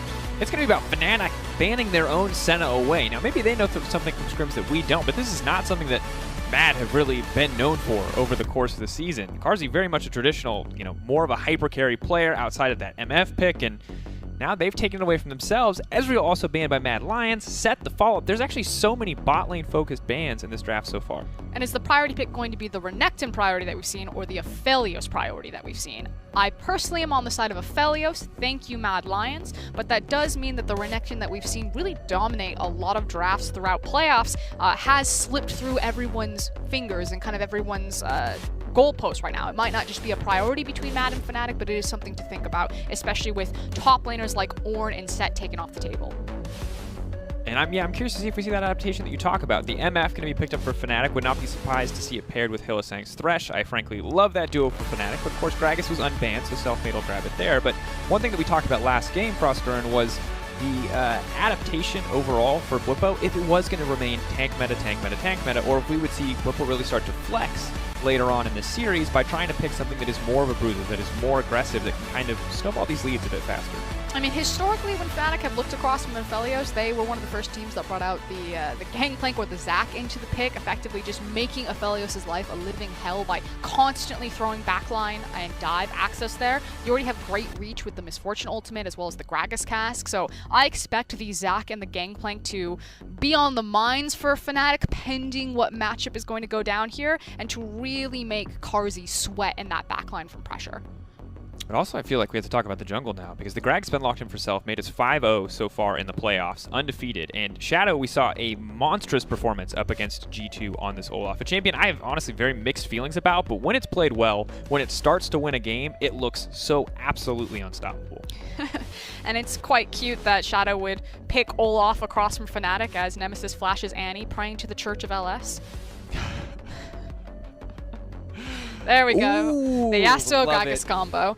So we've already seen Fnatic pull this out in the playoffs quite to devastating fashion. It then does put more pressure on Humanoid that he cannot lose priority or the ability to contest priority in this mid lane, because we know that Nemesis will just peace out and look for incredible dives like how they dominated against Alphari. So needs to find something that can compete with this pick. It is still technically a flex pick, so that could also be Bwipo's Yasuo. But wherever this Yasuo goes, Selfmade is sure to follow, and Selfmade is one of our best Gragas players, so it should be explosive, it should be exciting, and Renekton, goodbye. And I like that they've already seen a bit of hard engage. They already see the Gragas there. They do not want to deal with the Hylissang Rakan as well. And it seems to be the standard so far in the series. You pick the Thresh, you get that Rakan off the table. You do not want to play against it. So Respect ban up against Hylissang. Fnatic will ban away LeBlanc too, and it seems like they are giving that recognition to Humanoid that you talked about, limiting some of his impact, making sure that he can't be that crazy assassin, that he might be forced to stay as that sort of wave clear bot, that pick tool, instead of being able to kind of roam freely. The Azir blind pick is still available for Humanoid if he wants to try to take the matchup there. not terrible. Obviously, you can just choose to try to stay away from. That said, if the Gragas cask ever does connect with the Azir, he is very fragile, and he would just basically pop, so you have to constantly be looking at your screen, as it seems like Mad Lions were thinking the same thing that we talked about earlier, which is should probably get rid of the potential of either a top lane Zac or a support Zac and give Carzzy some space to breathe. Gangplank is still available, however, for Bwipo. I would assume would be a support pick, however, here, so they can make sure they absolutely get the counter pick and they can still flex the Yasuo around in draft. And I'm holding my breath briefly here. Yes! Oh, wow. All right, you want two playmaking supports going toe-to-toe? Well, you're going to get it, friends at home. Blitzcrank locked in for Hylissang up against an Aphelios. You wanted explosive Frostgrain. They're just doubling down after every single pick. Now, I know with the Nautilus into Thresh matchup, because of the wind-up animation for Dredge line, as it's a mid-lane Nautilus, thank you, versus Death Sentence, is that whenever the two champions try to hook each other, Nautilus will just win out because he hits Thresh faster, but I don't know the animation time wind-up for Blitzcrank's Q. It's pretty fast, so I'm curious if it's kind of like the same soft counter or soft answer where Thresh is like winding up Death Sentence, it takes like 10 years, and Blitzcrank just quickly snatch grabs him while he's doing it. I believe it is the same. I believe it's the same 0.25 second cast time. So we should have that window to make things happen, but now we have the Nautilus locked in for Mad, most likely going to hit the mid lane in the hands of Humanoid, and an Aatrox on the top side. And I love that Fnatic have saved Bwipo this last pick. If there was ever a time to see Bwipo get really crazy, show us something new. That's not really what I was looking for, but Bwipo's Gangplank is legendary and would have to be respected. Oh! We prepped for this! Oh, we prepped for so many weird solo queue picks, folks, and they never happened. They never played on stage, but Bwipo has been jamming Malphite and solo queue, and if it is on hit, press the attack, Malphite. Trinity Force! I'm going to lose my mind. Sorry, not on hit. Trinity Force Sunfire Cape. This is a Wombo comp. That is a Malphite Yasuo. This is not Bronze 5, folks. This is the LEC. We do things different here. Do we actually? Because look at all the knockups and the prep for Yasuo. So I think Yasuo is the core of the composition that you called it and why Bwipo went towards the Malphite. Not that it's a bad matchup. Obviously, you can itemize into armor. You can try to play around Aatrox. The thing that I said Gangplank is that there's the Aphelios in there, and Bwipo loves playing both sides, the Aatrox and the Gangplank matchup. He's super confident on either side, and I've seen him outplay the Aatrox on the Gangplank, using like the speed up of his barrels to get around like all the flips that Aatrox is doing up there. So the fact that Yasuo is here is why I think that he really solidified and said, Malphite's the way to go. I can set up Nemesis, and now all my eyes are on, I want this Wombo combo. I want the ridiculous Yasuo ultimate. I want the Trinity Force to come out of Malphite. I want the explosions. I want them too. And honestly, outside of just the Malphite ult, the Malphite E, the ability to slow attack speed up against an Aphelios and an Olaf, two champions very attack speed dependent, is going to be big for damage output mitigation in these fights. We're now getting ready. Game 2, of course, Fnatic up 1-0 so far. Adaptation was the question mark coming into draft. What do Mad change? How do Mad adjust? What are they going to show us that's new? And this game looks completely different in draft. This looks a lot more like what we saw from Mad in their series versus G2. Now, naturally, when you do have Olaf into Gragas, you can try to abuse that jungle matchup. So, checking across, there's no sweepers. They have 5-man stacks, so potentially something went funny in scrims. It's a Blitzcrank. Maybe they're just like, it is solo queue. Everyone 5-man stack in a bush. Wait for Blitz to walk into you. But I really am curious what Shadow's going to do here to try to not necessarily bully Selfmade around, but at very least track him. Yeah, and Shadow, of course, is a player that was very, I mean, Rookie of the Split vote was very, very close. We've had years where it's just been 1 or 2 names that have been at the top, but Shadow was one of those names in the contention kind of for that title. And it's really important to note how incredibly good his series versus G2 was, because you can see in the regular season in wins, he was a solid performer. This is just in wins. He was really good, but it wasn't always highlight material. Every single win versus G2, 4K+A at 15. This man dictated the pace of the game. He was the one that made things happen, and if he can have a similar performance on the Olaf here in this game, Fnatic aren't really going to get a chance to get their little Wombo combo together if an Olaf just takes over. I think it might be going down now that we have Shadow on our screen. So what they did is Mad Lions 5-man stacked on red, but they had a trinket onto blue. So they know that Fnatic have no information about where Shadow is starting, and leashless for top and bot lane, so they're not getting any information from a delay from the laners. Now on the opposite side, Selfmade got a very similar privilege. He was leashless wolf start, so he allowed his Misfortune, his Blitzcrank, to get down there early. So everyone should be blind, maybe some of their suspicions based on traditionally Olaf would like to take blue buff so he can maximize throwing down those Qs. Oh, that's big damage. It's a I was big very mental surprised game. that hook hit. You only got to thread it once. That's the thing. If you hit one hook, then you got the mental edge. Now Carzzy knows that he can hit it, and he has to be that much more respectful. And look, it was a big trade win in favor of Fnatic, but they're still backing off. They're still giving a lot of respect, and Carzzy didn't burn any summoner spells. So not the worst that it could have been. It is going to be a full side top clear from Shadow now as he moves into bottom quadrant. Quadrant? Quadrant? Sure. Quadrant? Yeah. Why not? Sure.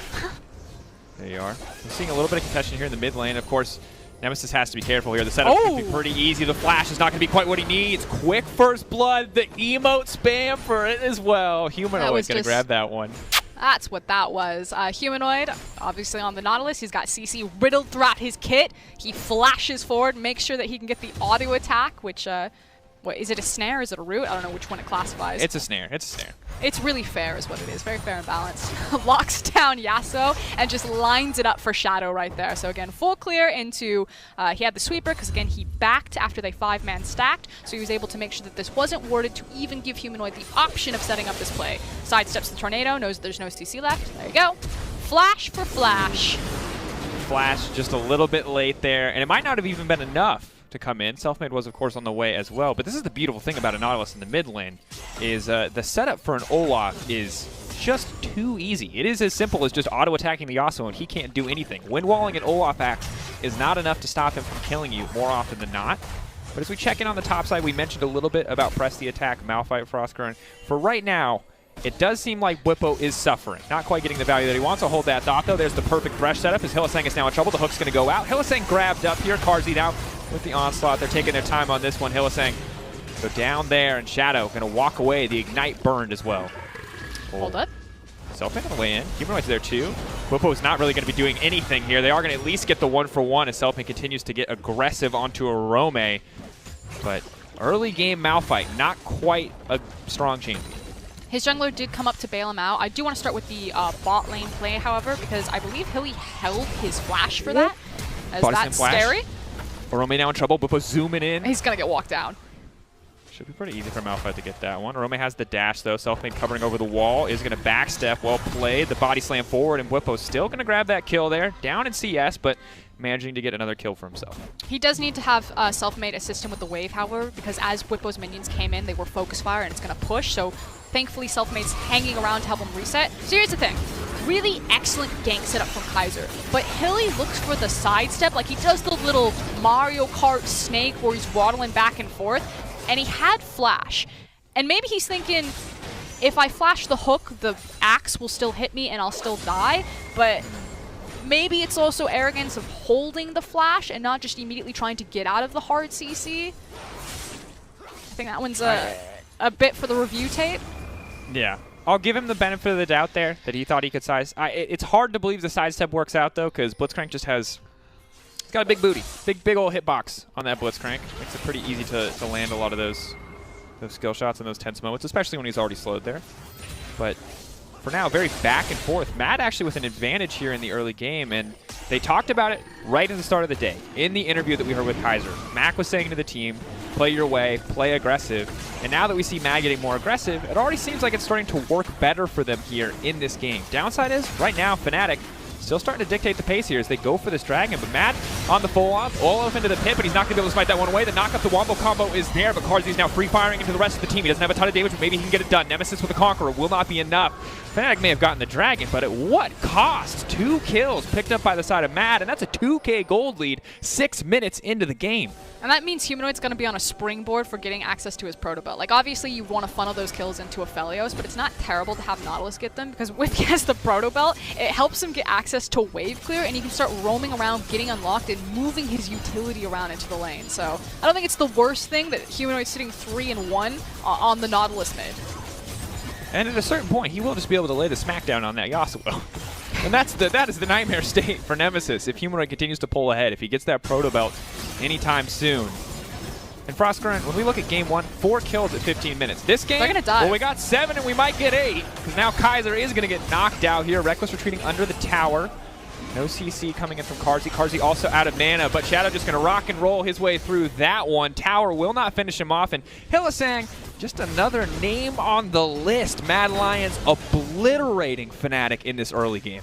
And here's the thing from Mad Lions, is they're almost taking a page out of the FPX playbook, utilizing the Nautilus mid multiple times throughout the playoffs now, and Humanoid always getting out into these side lanes, making these dives count. In their previous series against G2, a lot of the time it was going towards the top side of the map. This time around, it's going towards the bottom side of the map. But, you know, Humanoid known as the assassin player, and it feels like the big development for him coming into playoffs and now creating this X factor for Mad is how useful he's been using this utility, using these tanks, absorbing assassins like a Yasuo Gragas. Like, what are you supposed to do against a Nautilus? Even if you hit him, you don't 100% get the guaranteed kill there, and gets to walk up and do stuff like this. Which is auto attack, which when you're ahead as Nautilus is all you need to do. And that's the thing, Nautilus snowballs so well because all the setup CC, when you actually have a team that is ahead of their respective opponents, just pretty much guarantees a kill for champions like the Olaf, for champions like the Aphelios. And I want to check in on his itemization because Human actually pivoted. He didn't just complete his proto belt. He now has grabbed a stopwatch and he's got some armor. So the first piece of Zhonya's. So it's going to be even harder to kill him. I think he's actually just unkillable now with this back. And so Fnatic have to figure out where they're looking. They just throw a cast with a Yasuo ultimate and try to blow up into the mid lane. They need to move Nemesis around and pick a different target. And Fnatic's damage profile for right now, Yasuo MF, obviously entirely physical damage here, and you are going to get a mixture with on-hit Malphite depending on where Blippo wants to build, but Blippo hasn't built any of that damage yet. Gragas, a similar story. He will get damage under his belt. He can be an AP threat, but for now, he hasn't even finished the Luden's Echo, so this early armor purchase is, yeah, I just think very, very hard for Fnatic to actually deal with in terms of kill pressure in the mid lane. It's going to be nigh impossible to bail Nemesis out of this lane. It feels like at this point Fnatic are looking towards more of the group up stage, that it's no longer about kind of the 3v3s and the 2v2s that it used to be about, these kind of brawling, skirmish heavy games that they play, that now it's pretty confidently about the big 5v5 or at least 4 members. So minimize bleeding, try to get some pressure back, control the vision line a little bit more, and pick your moments better with how you're using this Yasuo. But for now, Mad Lions have first priority onto early rotations. Yeah, Nautilus is unkillable now that he has access to the stopwatch and some pieces of armor down there against the Gragas Yasuo, but he's also that much better at diving as well. He's got the stopwatch to play with, he's got the armor to dive, and I expect that to kind of be the game. Oh, there's the ulti. Now the first axe is going to hit. Goodbye to Nemesis.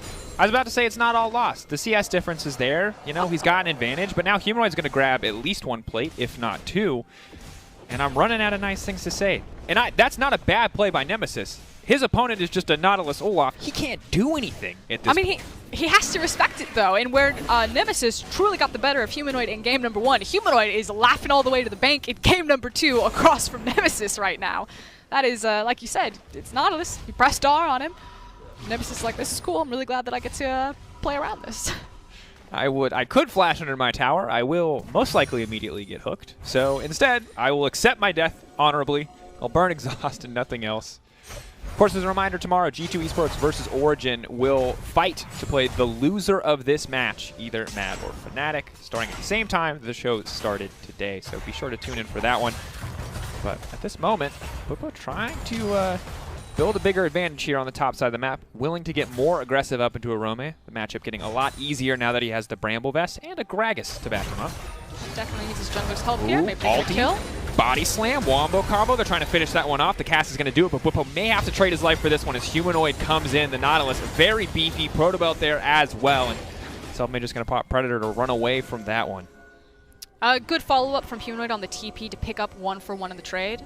As now bot lane. No. There's no Thresh this time around for Reckless. He will just have to die there.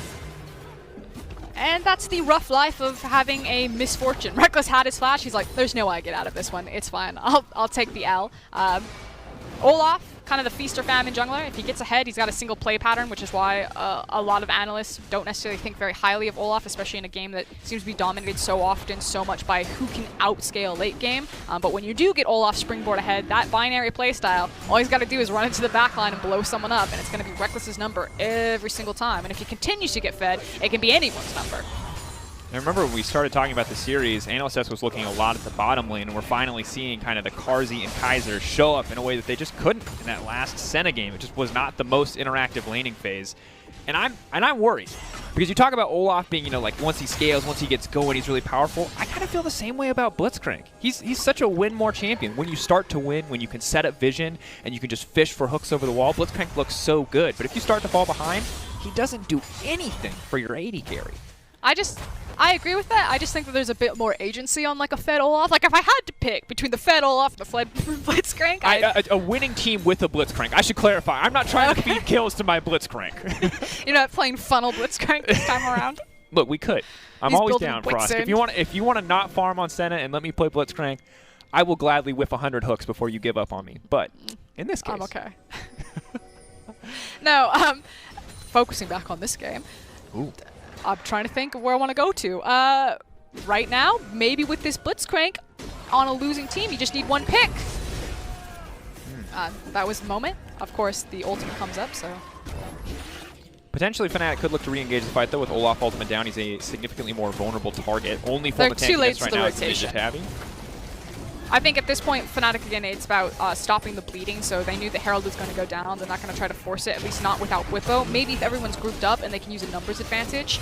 So right now, they have numbers advantage because they know Orome's TP is down. So if Fnatic are feeling frisky, they could try to force a fight, but as Whippo turns back around, uses the on-the-way ping towards the tower, it tells me that Fnatic are probably going to pump the brakes and say, no, let them have the Herald. They're probably going to use it top lane. Make sure it doesn't push through for multiple towers. So Hilly, I think you actually need to hit your reset right now. Does step forward there to make sure that the tower plate gold goes to somebody. The Herald charges in, though. It's just going to be more money into the pocket of Carzzy. Kaiser making sure to stand outside of the range to donate all of that money, to his AD carry. 3-0-2. So many tower plates in his back pocket. He's going to be very close to a second item, only 13 minutes into the game. But now Hylissang looking to make a mark on the map. Emote spam. The ulti comes out. That's easy follow-up. Arome, no chance to use any abilities outside of that ultimate. And once again, the TFT Yomo coming in clutch for Whippo. Yeah, he was airborne the entire time. Very well juggled there with the CC to maximize the airtime duration for Arome, so good job, Fnatic.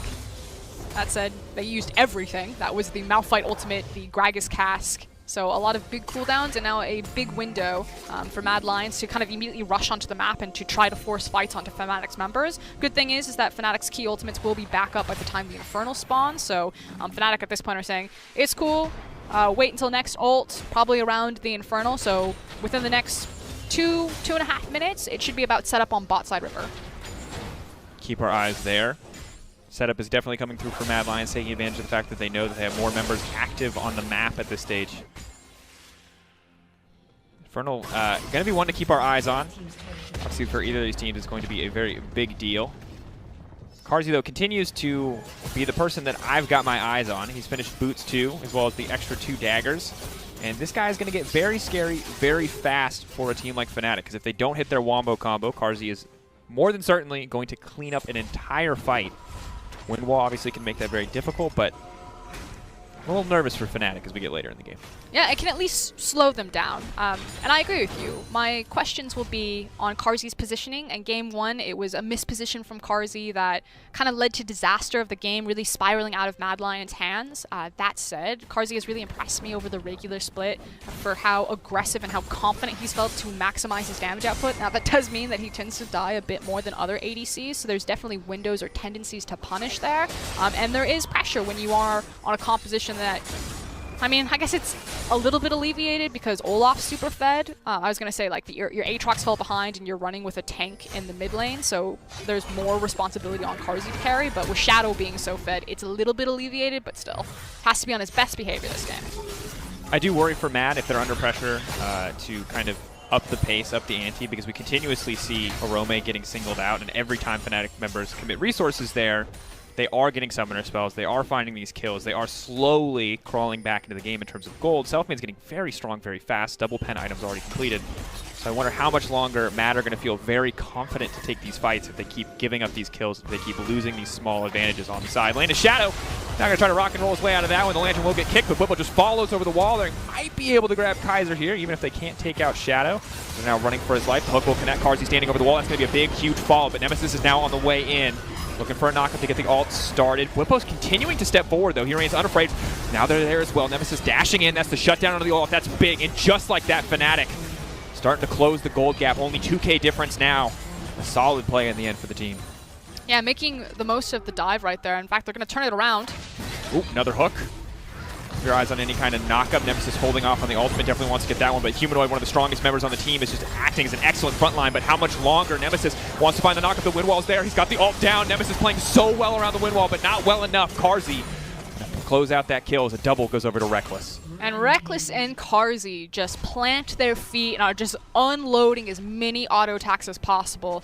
The difference is that Carzzy has the gold lead advantage as well as the Aphelios at this point. It feels like Reckless is, at this point of the game, really reliant on his ultimate that had been used at the very beginning of that fight. You can see all the cooldowns coming off. And as we get another look at that dive, I want to point out Selfmade.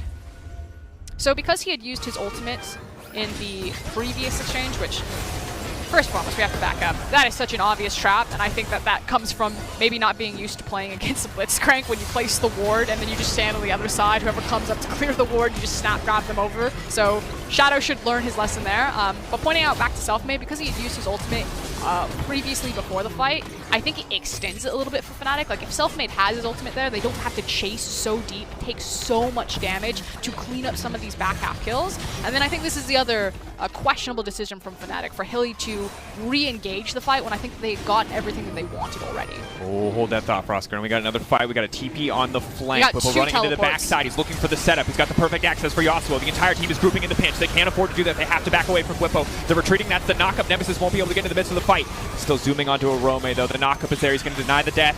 Saves Hylissang's life there, and Fnatic just smashed that exchange, tying up the gold lead just like that. They just ripped Mad Lions apart. Whippo, just a heat-seeking missile onto Carzzy in the backline right there, deleted him. And that's one of the scary things about Malphite, is that, yeah, he got punished in lane, he got kicked around, but now that he has the Sheen, he's got the Bramble Vest, the Sunfire Cape, he actually just blew that Aphelios up all by himself. And the thing is, even if Whippo doesn't do damage, you still have to be scared of Whippo ult because it's just a taxi for Nemesis, Frosker. So Carzzy has to back away, has to stay as far back from the Malphite as possible. Even if he's not necessarily scared of the Malphite, he knows Yasuo is going to be on him in an instant if he missteps. So, well executed by Fnatic, and Mad Lions looked like they were in the driver's seat for so long, but Fnatic played this very well to come out on top. And again, look at Carzzy. He sees the TPs coming in, so he's afraid to step forward and group up. He wants to stay in the back, and then you are right. Yeah, Malphite can be a taxi for Yasuo, but Malphite doesn't need Yasuo's damage there. No, I was Look at so that. wrong. He just 1v1'd Aphelios. I was like, he doesn't have that. He's like, he doesn't have the damage yet. All he's got is a Sunfire Cape and a He definitely has Sheen. the damage. I was wrong. He had the damage. I take it back, Frostcurrent. He has to be scared of just Malphite and Malphite alone for the rest of this game. That was a lot. And I think now it's going to be, so here's the thing, it's kind of this scary dynamic where you have dive tools on both sides. Definitely Fnatic's are much stronger dive tools whenever you have a Yasuo Malphite Gragas cast, like 100%. But because Shadow is really fed, he theoretically can work like a dive tool. Pops his ultimate, starts sprinting to the backline, but Fnatic's composition are 5 champions that do damage.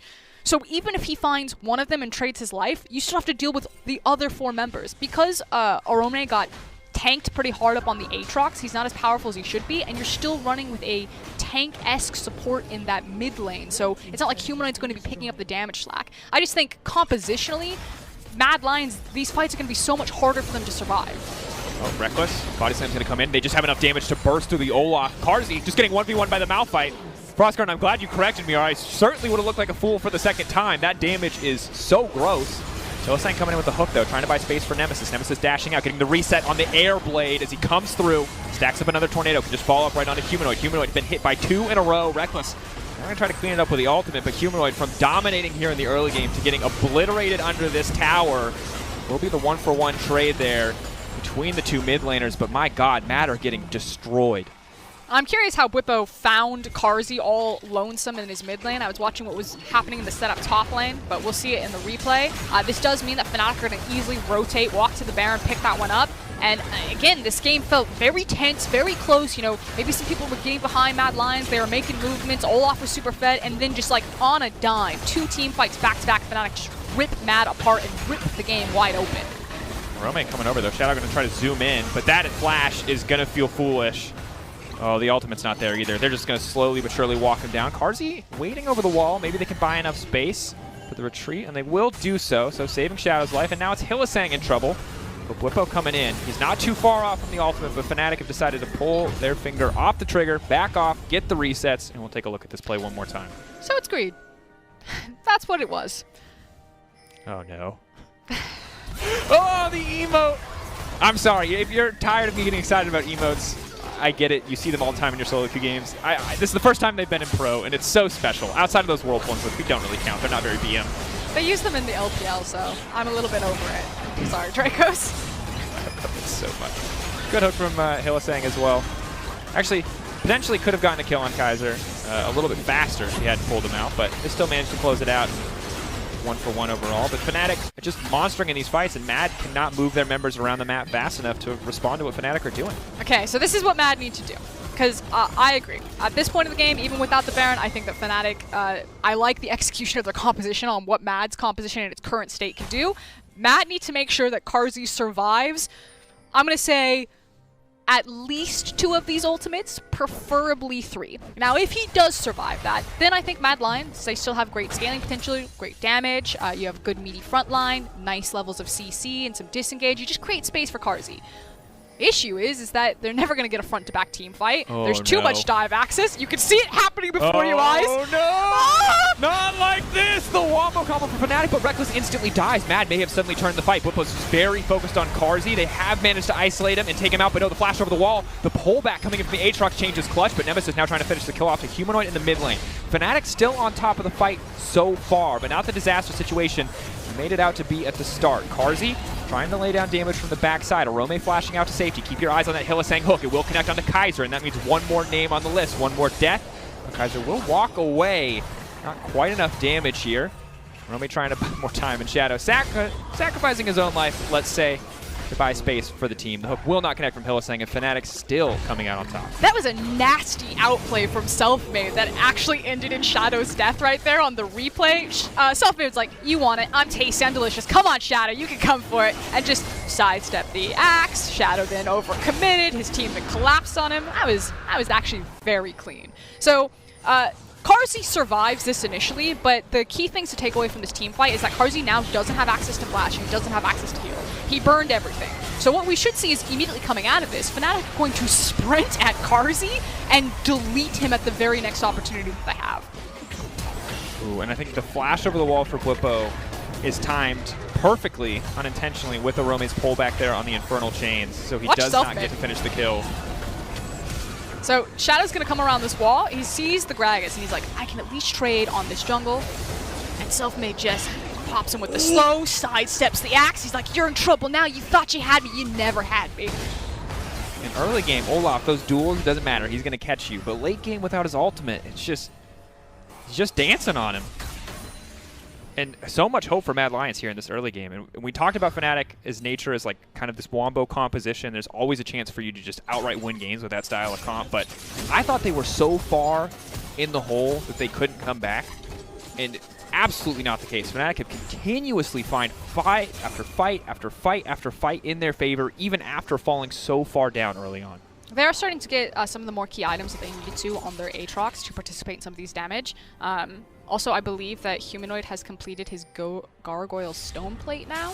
He may have had it for the last fight. I'd have to double check, but you know, the items are coming through. You can see the world of execution where Mad Lions, like everything lines up for them and they can start winning these team fights. It's just always going to be that question of, did Aphelios survive Fnatic pressing R on him? If yes, then the longer the team fight happens, you start to weigh more that Mad Lions probably came out favorably. If the team fight ends pretty quickly, which he could be killed by probably a Gragas 1v1, definitely a Yasuo 1v1, definitely a Whippo 1v1, then it doesn't look great.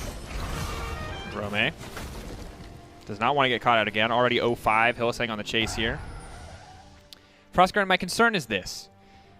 I don't know how they kill Whippo, because Nautilus does not have enough burst to kill him. And he has 3 armor items against 3 AD champions. Yes, Olaf does true damage, but that doesn't seem super reliable to me. So the later we get, until Carzzy gets some armor pen, I don't think they can kill Whippo. Ooh. Oh, no. He's going in. He knows exactly where he is. He's trying to finish this one off. He's just going to dash out to safety. He baits out the ultimate. The rest of the team are just waiting for it to expire, but it's Kaiser on the backside. Carzzy still untouched for now, but the rest of his fight is just getting decimated. But no, Bwipo just goes in through the exhaust. Bwipo does not care. He is the honey badger of top lane. He's emoting. He stops auto-attacking because he knows his team has won the fight, and that was hands down the most disrespectful thing I've ever seen in a playoffs best of 5 in my life. The only silver lining here for Mad Lions is there's not a wave behind Fnatic, that they can't just clean up that team fight and then storm roll through. That said, rotating towards mid lane, so they did eventually find one, but that was about it. They didn't immediately get to turn and start decimating bases, but the point has been made, the emotes have been flashed.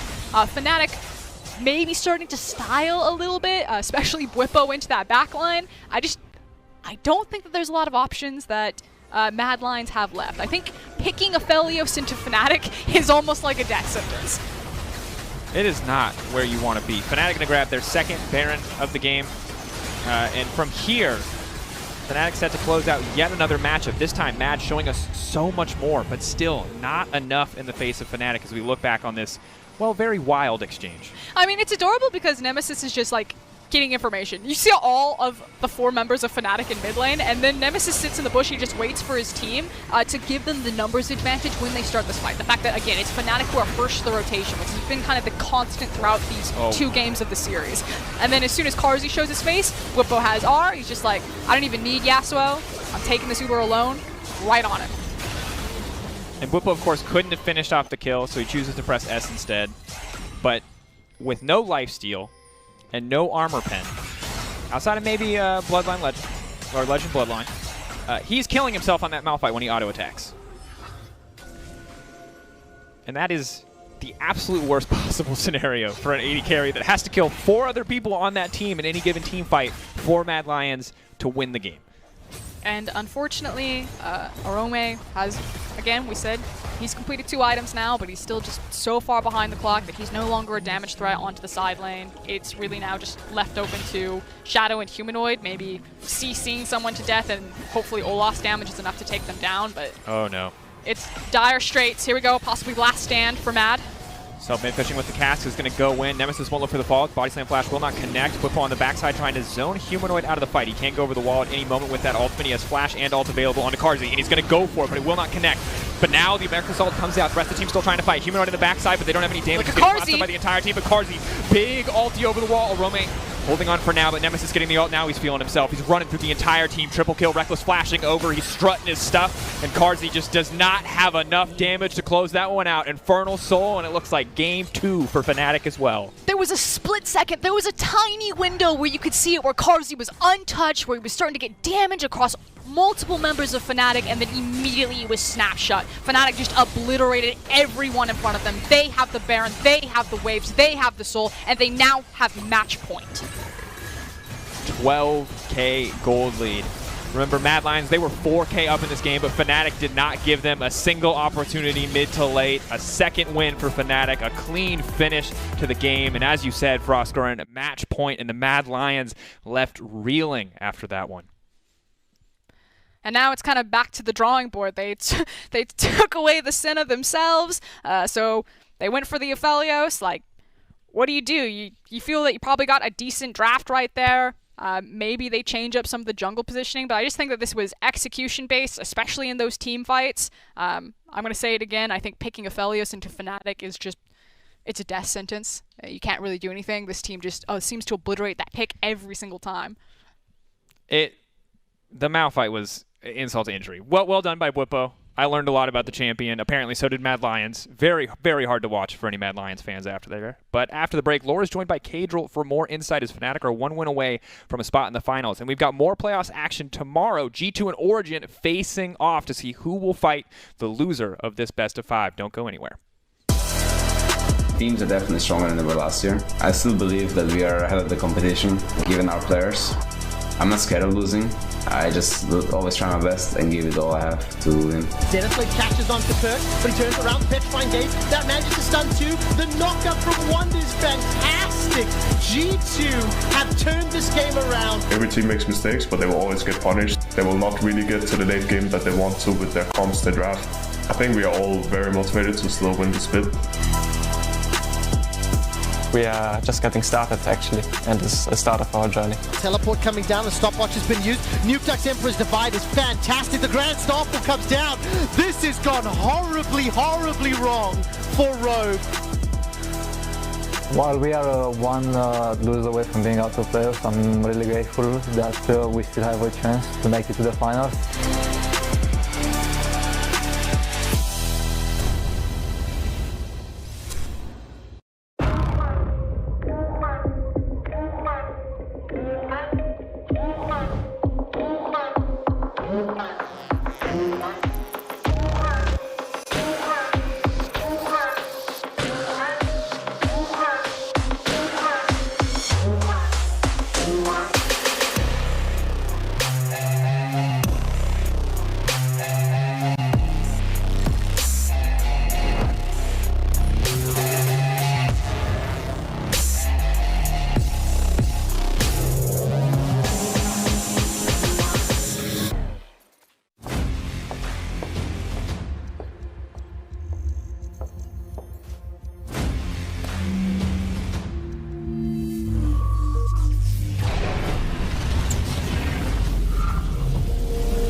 Charged up.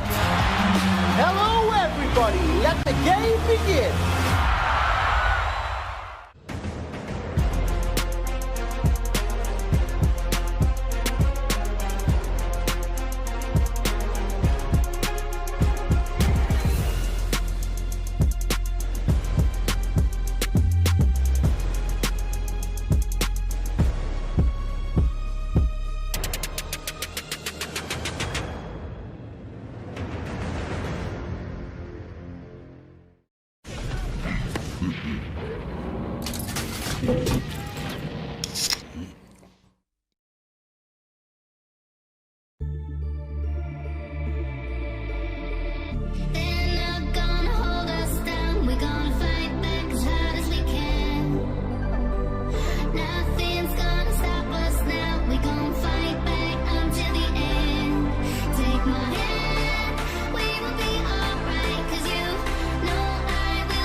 Gonna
Welcome back to the LEC playoffs, everyone. Laure here. Fnatic are 2-0 in their series against Mad Lions here, and I have Kajol with me to talk about how things have been going so far. Thank you for joining me. Thank you for having me. Let's talk about the draft here in second game, because the Yasuo Gragas Malphite Blitzcrank combo, I think here Mad Lions had to prevent Nemesis from snowballing, and they did it quite well in the early game. And I think we have to talk about Shadow here to explain this success. So why was jungle the key matchup in this game and in the early game? Well, he has Olaf into Gragas, so he has a lot more tempo in the early game, and I think the way he played it was really well. He made a lot of plays on the map, and he was just one step ahead of Selfmade most of the time, which is kind of how the matchup normally goes. It looked like a bit of a scrim game, I must admit, with some of the ganks that were happening.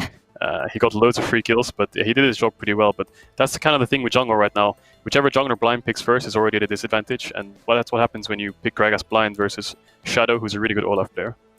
I agree, but I feel that both junglers have been playing really well and helped their lane being set up to success. And you're the expert here, I mean, being the jungle man, and you played against both these players multiple times. So what makes Selfmade and Shadow different in game? Well, actually, I think they're quite similar. Both of them have exactly the same champion pools in a way. They both really like Lee Sin, Gragas, and Olaf. And they both have counters to each of those champs. They really like Elise as well. And they're always active on the map, trying to get their team as far ahead as possible. So I think both of these junglers are just as proactive as each other. I just think that whichever one gets the counter pick is just naturally at an advantage. And we've seen that in draft so far. It went well for Mad Lions here up until the mid game. And I think all it took was one team fight, one pickup from Illisang here to turn the tide. So how did they make the perfect setup to happen? Well, I think if you look at the team comps, they kind of drafted Nautilus mid, which is the only ability power they had on their team. So I think Whippo, when he had his last pick, he just said, yeah, slam me in that Malphite, I'm just going to carry. And that's what he did kind of in team fights.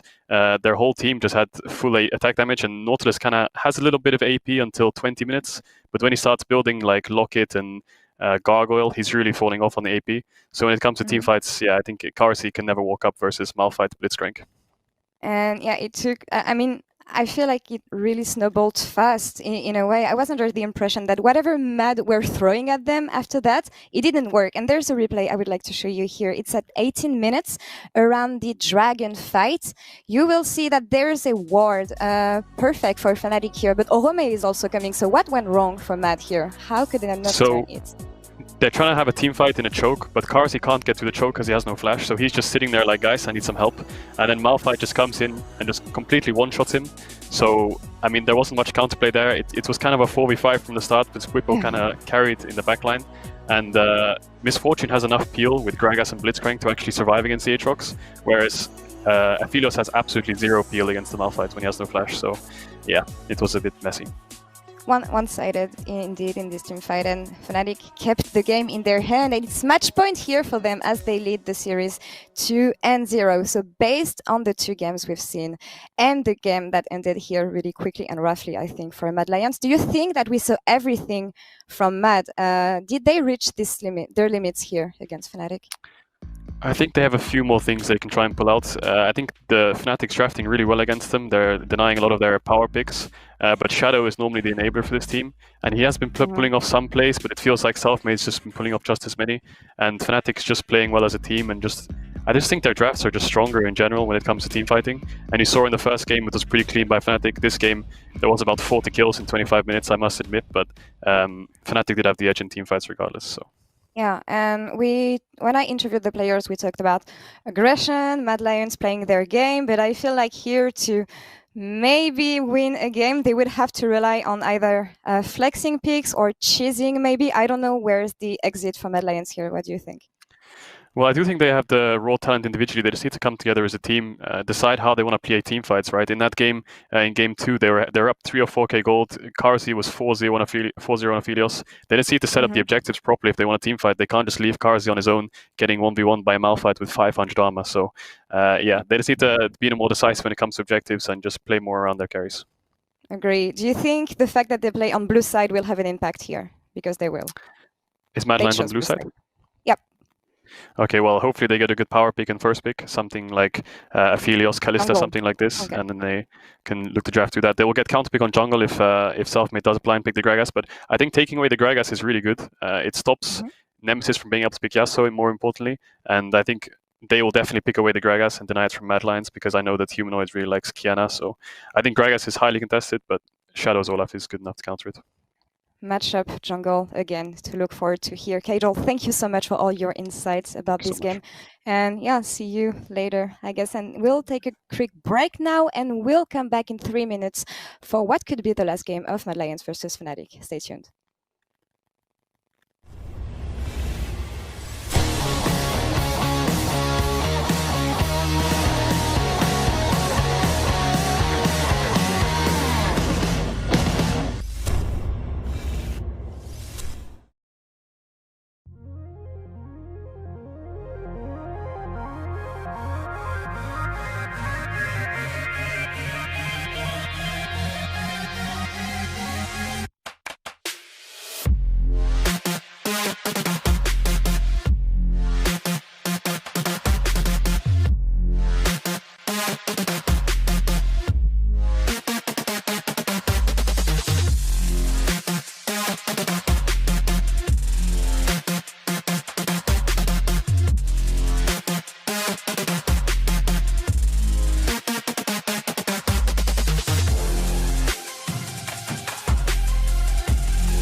I think we contest them. Like, we're a team that is known for liking to teleport bot lane and create a mess there. So a team like Mad Lions that relies on their bot lane is obviously going to fall prey to that if they don't manage that properly.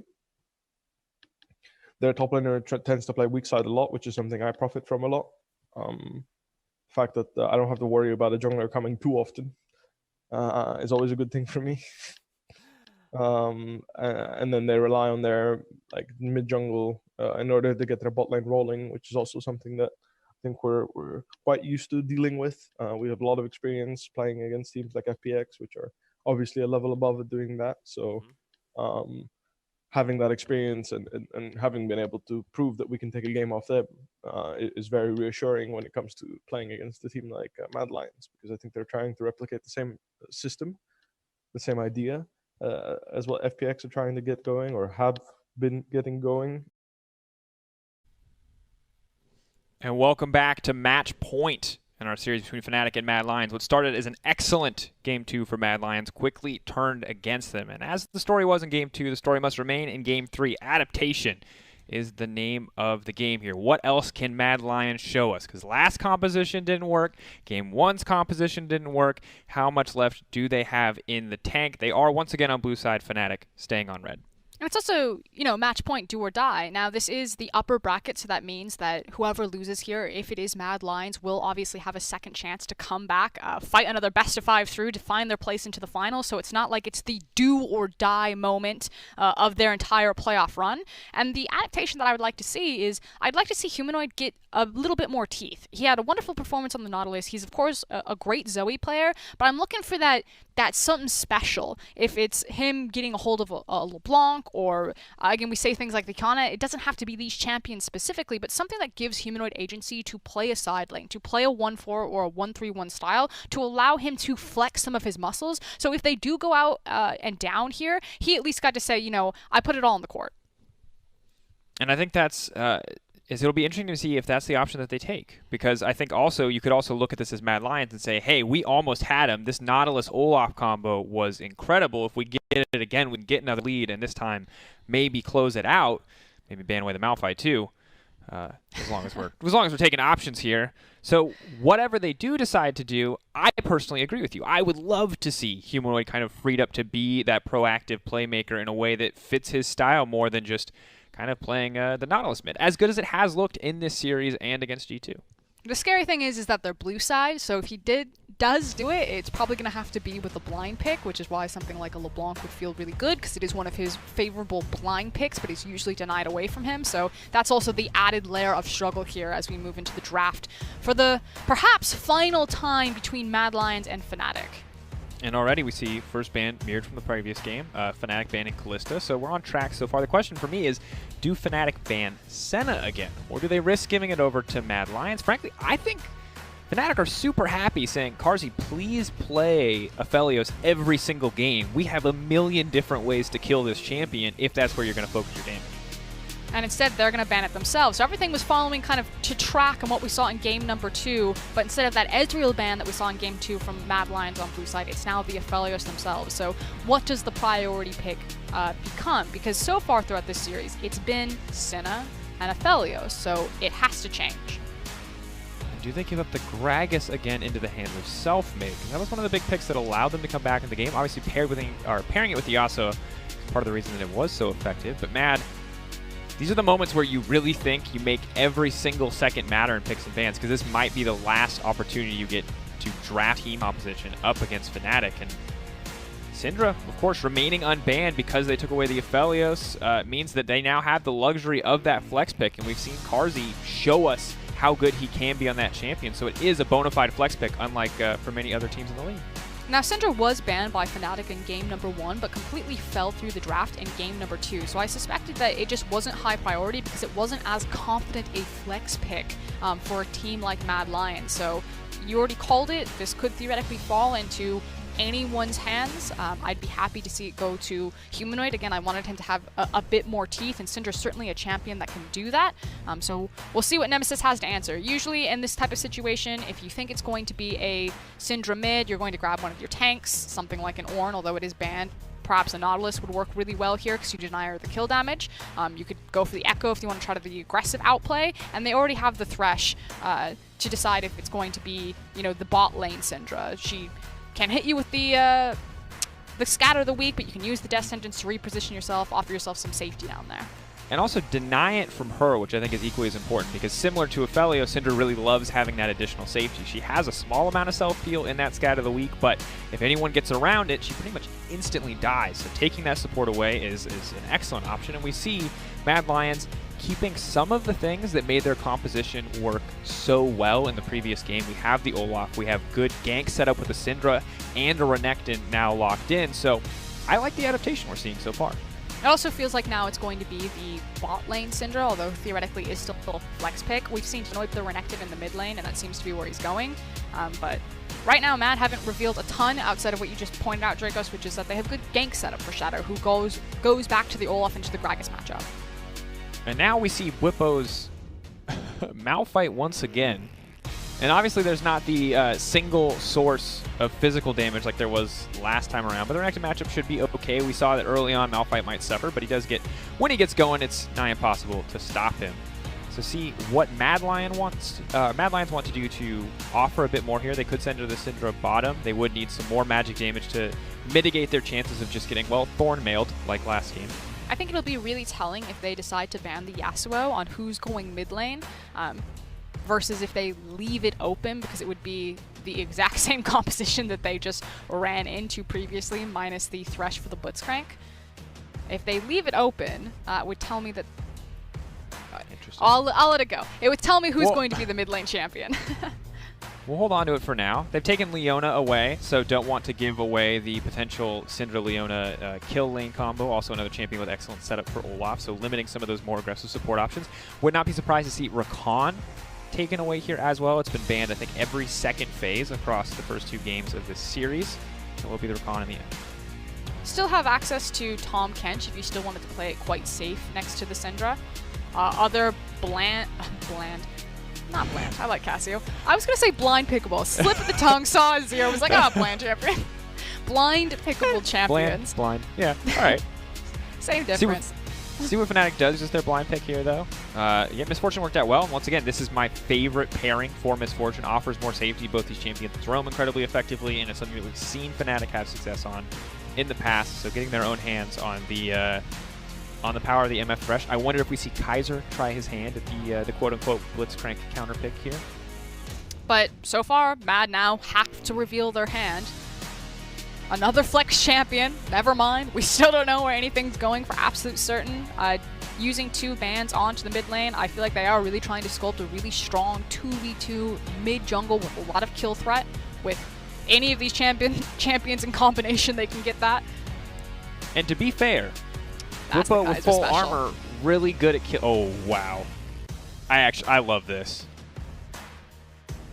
Okay. All right, fine. I thought for a brief second, I was on the wrong feed, Frostgurn, so I was 2 seconds behind you. So I was wondering how you were so prophetic in your wisdom. But no, you're right. That is the Kaiser special. That is the Nautilus.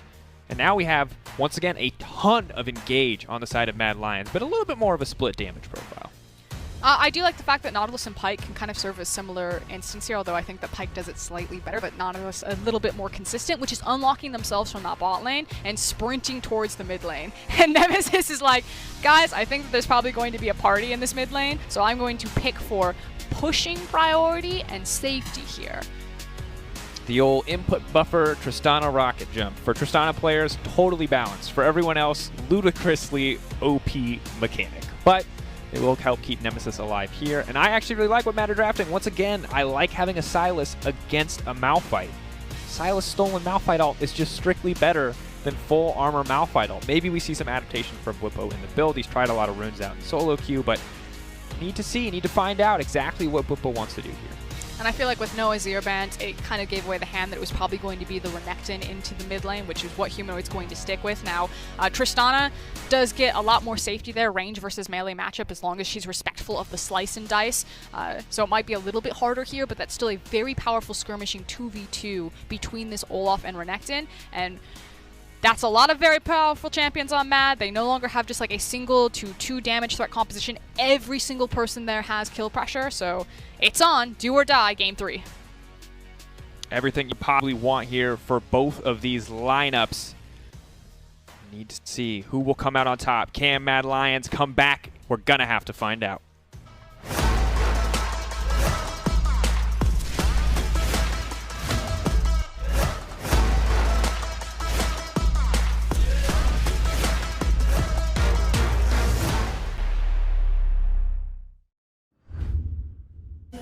Match point for Fnatic. Humanoid with the Renekton mid lane. It can go side lane. It can get stuff done. Can it do it against a Tristana? That is a very different question. I feel like Nemesis is probably just going to neutralize the lane, turn it into free farm. If his jungler gets information or he knows that he can be safe and push up, really try to punish range versus melee mismatch. That said, because Kaiser has something like a Nautilus, because you have Shadow on Olaf, and because you are a Renekton, I would expect that there would be a lot of attention towards this this mid lane, so Nemesis has to be on best behavior to make sure that he doesn't get broken. See if we get the same jungle start that we saw last game, FLICKR, and of course you were commenting on no information for either side on where the jungler started. Offered a lot of flexibility in terms of pathing, a lot of unpredictability. Shadow did this path in the same, or in game 2. No, he didn't do it. So he was starting his back, and I thought he was going to recall, reset, and grab the Oracle Olins, and it might be a tell that he was going to look for an early gank after top full clear into mid lane, check the brush to see if Nemesis had warded, but he actually decided to cancel his back, and instead is going to do this with the Trinket. Obviously, Olaf, incredible clear speed, just going to double clear the camp here as we see a slightly slower clear from Selfmade on the opposite side of the map. Hugely important for Shadow once again to hit the ground running in this game, find some early action, get ahead of the opposition, because we've seen what Selfmade can do once he gets out of that early game, once he gets a few items under his belt. But I want to talk a little bit about bottom lane, rather, FLICKR, because I'm as good as Reckless and Hylissang have been over the course of the series. The lane that they're playing against is ludicrously oppressive. Yeah, multiple forms of CC. It's super easy to chain it together. As soon as either the Dredge line or the Scout of the Week hits, you're pretty much guaranteeing that the other one's going to land after it. One of the nice things about Syndra bot lane is her pushing power, having that Q level 1. There's not a lot of matchups that can out-push her, so you can see it's a very free bounce for Carzzy and Kaiser here. Their minion wave taps Helios and Reckless, so it will reset, which then allows them to gain information like this, popping into Selfmade jungle, setting down vision, and trying to get information about where this Gragas might be pathing. And we called it, there's probably going to be a party into mid lane, and even if it doesn't equate into actually killing ganks, there's a Rome.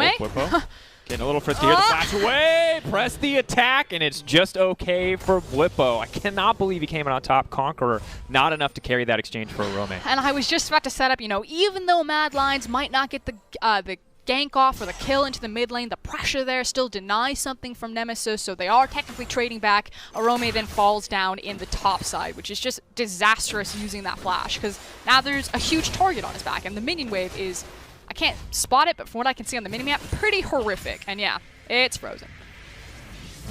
Rome just try to get aggressive here. You can see Ruby Crystal as well as the longsword. Okay, and the thing is normally the Phage is what I'm worried about here, FLICKR, because once Blippo gets that, if he's already winning the lane, it's going to be nigh impossible for Sylas to get away. And now Humanoid, it feels like he's trying to bail his top laner out as he runs straight up to the top side of the map. Yeah, they have to cover him to make sure that this wave can get bounced back, because you can see the next minion wave has stacked back in. Orome is still in one hell of a position. They now have eyes that Selfmade's out there, and as you called it, Humanoid is basically just trying to buy time for the Sylas to get his wave state in a better position. Rome still trying, but no one else is here now, and Selfmade is on the top side of the map. This is the worst possible outcome in the early game for Mad. The flash body slam forward, the TP now coming topside, but Rome is already dead. Blippo now is just going to back away. Knows he can't afford to take this fight. Selfmade maybe not able to win the 1v1 here at this stage of the game, but can try to get something. Mad potentially going to turn this one around. Shadow now on the hunt, but all of Fnatic is here. They're going to save Blippo, and this is turning against Mad instantly. This is the worst possible start. 3 kills for Fnatic, 1k gold lead. It's only 4 minutes into the game. And something that Fnatic do really wonderfully on Misfortune is they maximize use of her passive and the movement speed that it gets, not just in getting early back timers and quickly running back to lane with double Dorans in this case, but they did this last game as well. They will constantly peek mid lane, roaming around with Hilly and Reckless, and this time around walking all the way to top side to get involved in the back half of that. And one of the other things that Fnatic do well in this case, I think that we've talked about a lot, is how they adjust their lane assignments so fluidly. Nemesis goes to the bot lane, he picks up all that CS. He's now 20 ahead of Humanoid, who went top, who gave his life, who tried to make this play happen, is now just putting himself further behind in the mid lane matchup. And 1k goldie doesn't seem like a lot, but when you look at Blippo's items and you know that all that Sylas healing is just going to be non-existent now, it starts to feel a little impossible. And when you look at the way that Fnatic can play out fights and how this competition really can run away once they get a lead, especially with like a Tristana. So I'm in agreement with you there. It's very punishing. I do feel that there's a bit more of a clock on Mad Lions to be proactive in kind of the early stages of this game if they want to have relevance into earlier fights. Still not down and out because their champions do very well on kind of first completed, second complete item windows. So they need to stop the bleeding, get to these breakpoints, and that is not the way to do it. Oh, level 5 coming through on the Olaf. Now level 6 with the body slam comes over the wall. This is a Fnatic unleashed. 6 minutes in, 4 kills. Pulling further and further ahead in gold. And that play initially looks a little sloppy, but the execution there is just fantastic. Kaiser's dead. Yeah, Reckless, he's going to buy time, he's going to buy space, make sure his AD carry can get away, and he's going to flash over the wall, but Selfmade's just going to chase. And Humanoid is walking back top lane, so this is just a stalling tactic. Kaiser maybe can die to the tower here? I think they might let him go. Gave him the hat, the wave goodbye, saving Private Kaiser. I think he's going to get the execute. I think it's been long enough. Wow. Wow, what a different game. Game 1 kind of more slow and controlled in the early game. Fnatic slowly pulling ahead. Game 2, Mad Lions owning the early game. And now in Game 3, it is absolute Fnatic dominance here early on. And a lot of it has to do with where they're getting priority and rotating. Arome stealing the ultimate, trading heavy damage and trying to set up this dive on Bwipo as Humanoid and Shadow are here. Bwipo is desperately trying to get level 6 there because he's very close, but it will not work out. Mad finally getting a kill back. But see how it doesn't translate into anything else. They get the dive, but it doesn't turn into plates. And meanwhile, you have multiple funnels of gold of CS being into the mid lane as Nemesis is getting to free farm. As long as this engagement doesn't land on him, he's going to walk away. And then multiple plates going to Hylissang and Reckless in the bot lane. So yeah, they got the kill on Malphite topside, but in terms of actual gold value traded back, it's still Fnatic that are feeling very healthy and very much in the lead. Yeah, they went from a 1K gold lead to now 2K off the back of Mad Lions finding a kill. So now it's FrostGur and they're getting the Mountain Drake. The map's resetting.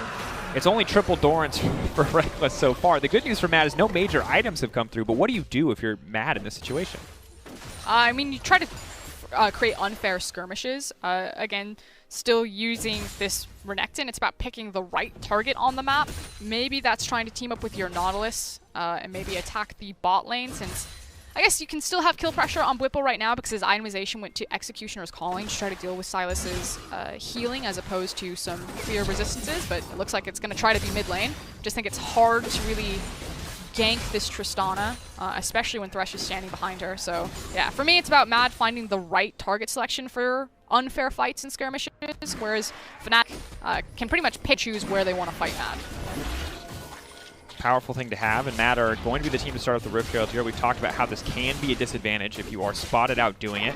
Only level 4 for Hylissang. He has to be a little bit careful here. He can't just get bursted down, but Selfmade's still in the area, has popped the Predator. Bwipo waiting over the wall to get things kicked off. Now he's going to get the 2-man ult coming in. Nemesis on the backside, getting things kicked off. Hardy throwing down a lot of burst damage, and he's just going to delete Bwipo out of the fight. But Shadow has lost his ultimate, and now Nemesis is looking for the reset. He's going to find one there. He can now bounce into the back line.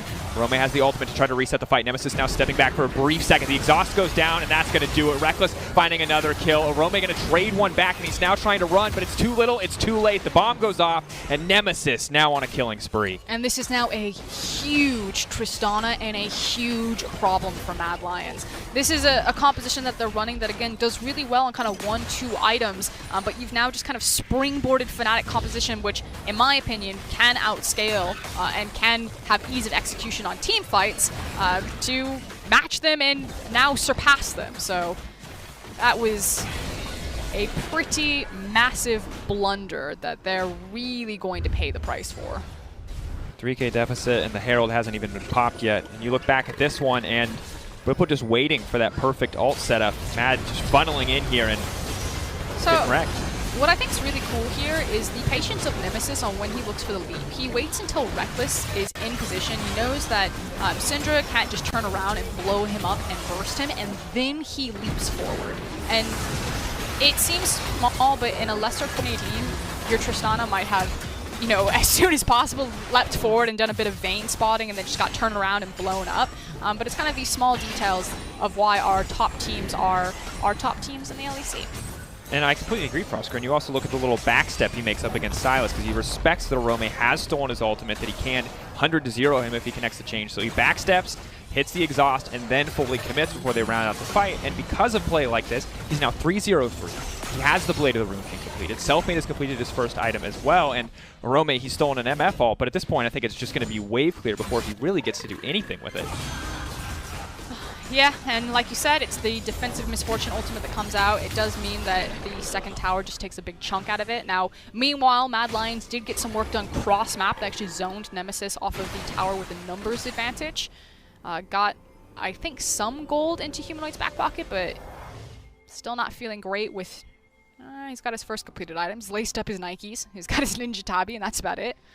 To start, there is an MF and a Tristana, so you are getting extra value out of it. But the awkward thing about the Black Cleaver, Frostgarn, is that like you're going to do pretty solid there, but it's not like anyone on the enemy team is building armor outside of Whippo, so you're not going to get the same value as you might in other matchups. It's just like, it's bad news bears. The one nice thing is that it's theoretically easier to itemize because you have so many, I was going to say you have so many of like the same damage threats, but actually Selfmade usually plays AP heavy Gragas.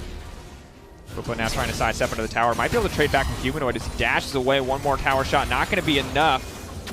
Roman will make out. So Mad do get something, but Fnatic immediately responding in the mid lane. Cask being thrown back. The body slam to fall before the scatter of the week can come out. Well played by Selfmade, but now Shadow looking to rock and roll his way through the rest of his team fight. He's unstoppable, but he doesn't have the health bar to survive Fnatic in that exchange. Here comes the TP, and look at Nautilus. Kaiser's also on the flank. They have to cut down. I think they're okay. In the meantime, Nemesis is still just hitting a tower in the midst of all this. Of course, the Rome's trading on the top side, but Fnatic holding on to their lead. Now 5K ahead of Mad Lions, and they're looking to make it 6, as Kaiser's just another name to be taken down. More auto attack forward, and Reckless 4-0-3. 12 minutes into the game. Once again, this is happening so fast. And Kaiser knew better too, and now here goes Humanoid. Next Blade of the Ring King proc is going to flash out to safety. They are just going to back off. They don't want to overcommit. They know more members of Mad are coming, but they're going to steal away the red buff too. So Shadow the one paying the price for Humanoid stepping forward there. Almost got everyone over the wall. And in another fell swoop, yeah, Fnatic give up Whippo in the top lane, but with all of that time, they get the mid tower, or excuse me, not the mid tower, they get the mid dive, they get the teleport, they fall back onto the dragon, they funneled multiple waves into Nemesis as well as Reckless on the back half of it, so still across the board, they're continuing to balloon their gold lead.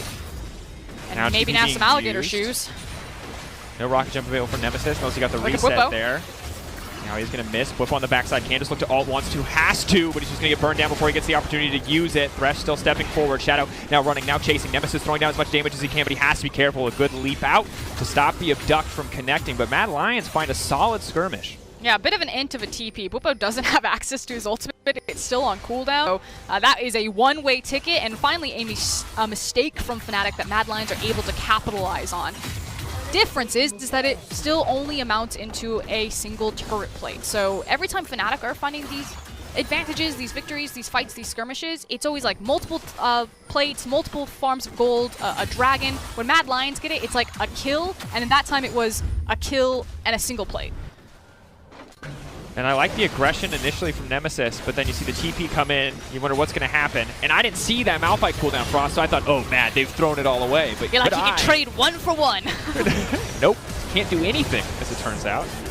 Well played by Mad to just punish, keeping an eye on that cooldown, keeping track there, and knowing they can just fully commit. Yeah, and I guess a little bit of a silver lining. It was Hilly that got the pickup kill or the trade versus the Tristana then running around as 4-0-3, still sitting 3-0-4. But otherwise, Mad Lions are a bit in desperation mode. They're at this point in the game where they have to keep the tempo up. They have to continue to look for these skirmishes and continue to pressure. I like the fact that they're doing it against Whippo, but they're always sacrificing something on the map. Fnatic is making sure that they're either trading farm or pick advantage, or I guess it's kind of vision advantage, creating these pockets of darkness for Hilly to stand in.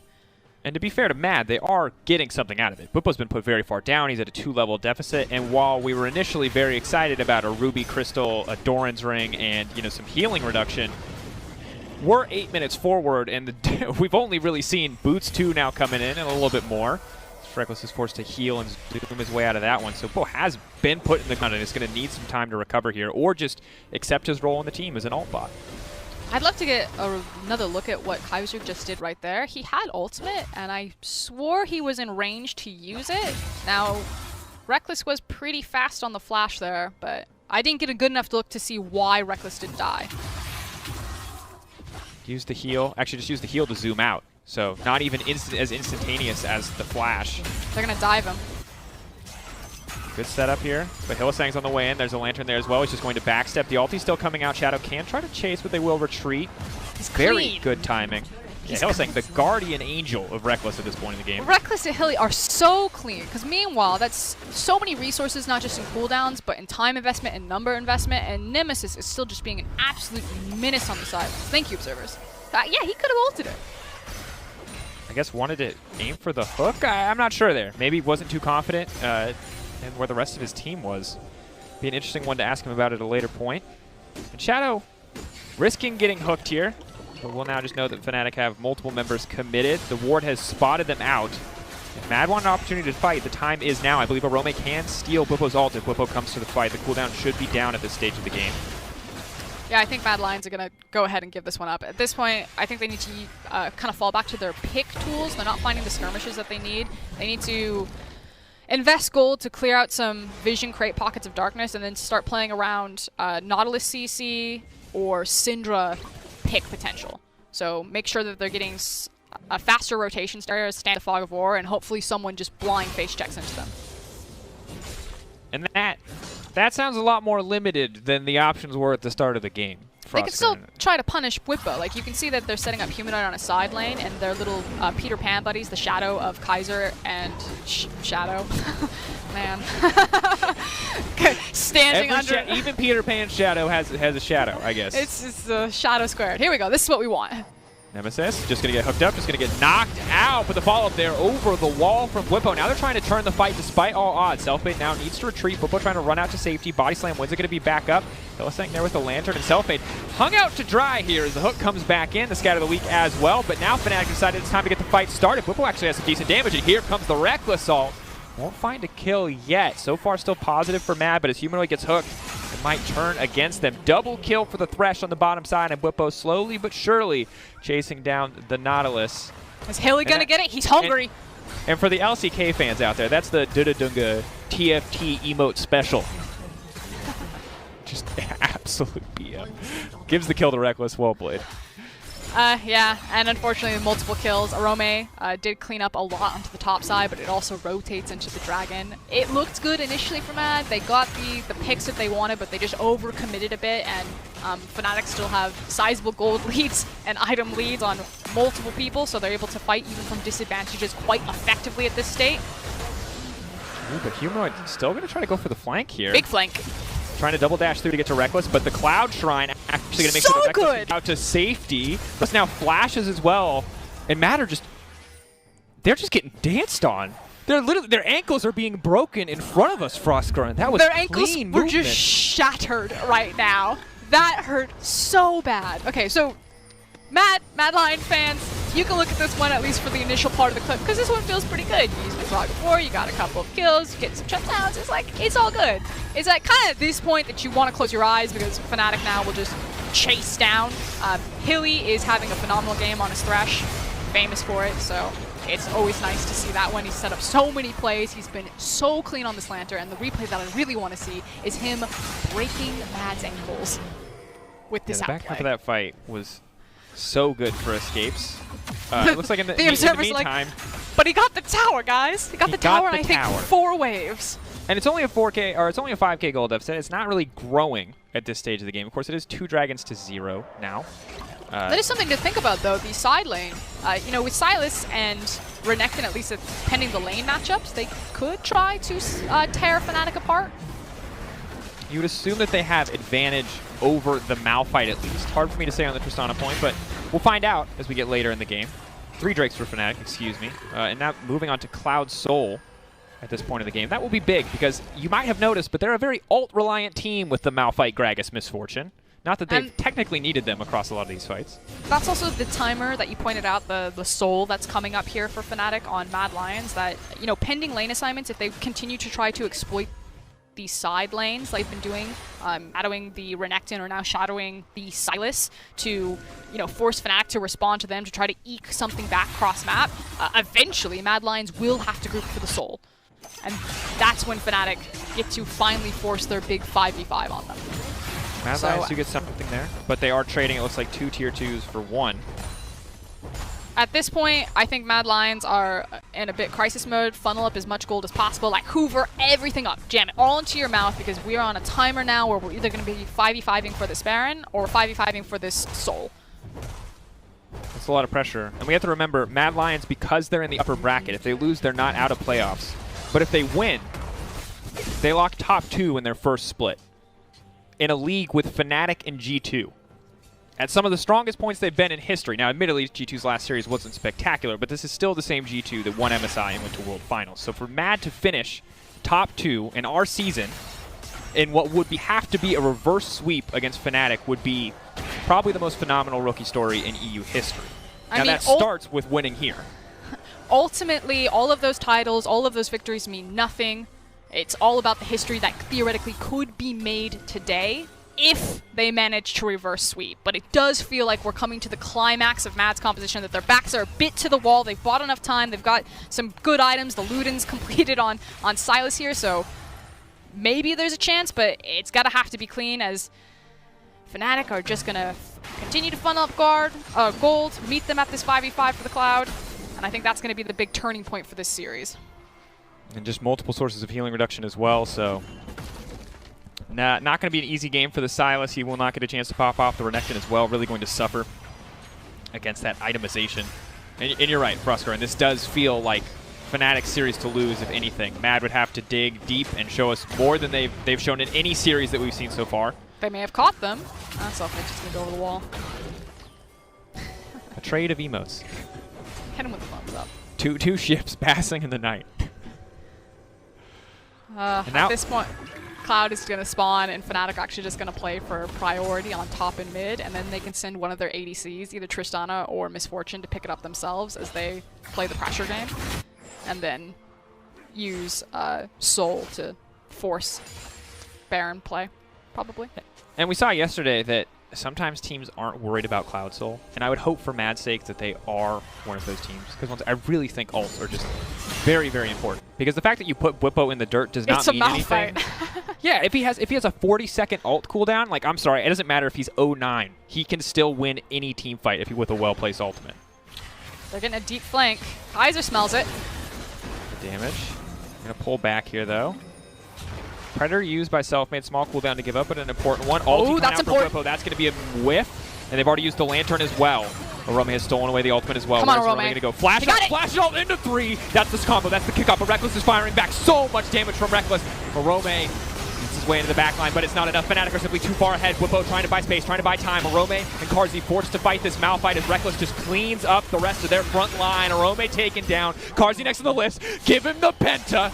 They're running for it. He's got time until the rest of the team responds. That's the only thing they can be thinking right now. They want that Penta. They know they're 2-0 up. They can take the risk, but no. They give Carzzy the respect. They back away, and instead, they set their sights on that Cloud Soul. Sad B face. I feel that Reckless denies him his second Penta. His first, of course, coming on the Ezreal in 2020.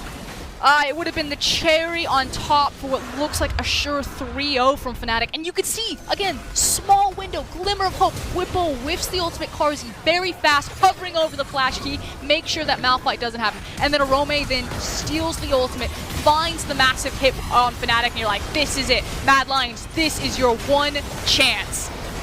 But they don't get Reckless. He turns around, he blows them up with the bullet time, and then from there, the gold lead really just takes over Fnatic, and they clean house. Reckless picking up so much gold.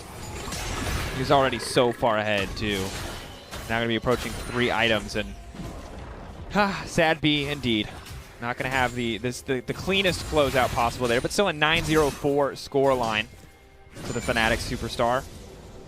Fnatic's bot lane is proving a point. Everyone was talking about Carzzy and Kaiser and singing them all this praise. And it's like, don't count us out. Don't forget us. Very Come on, guys.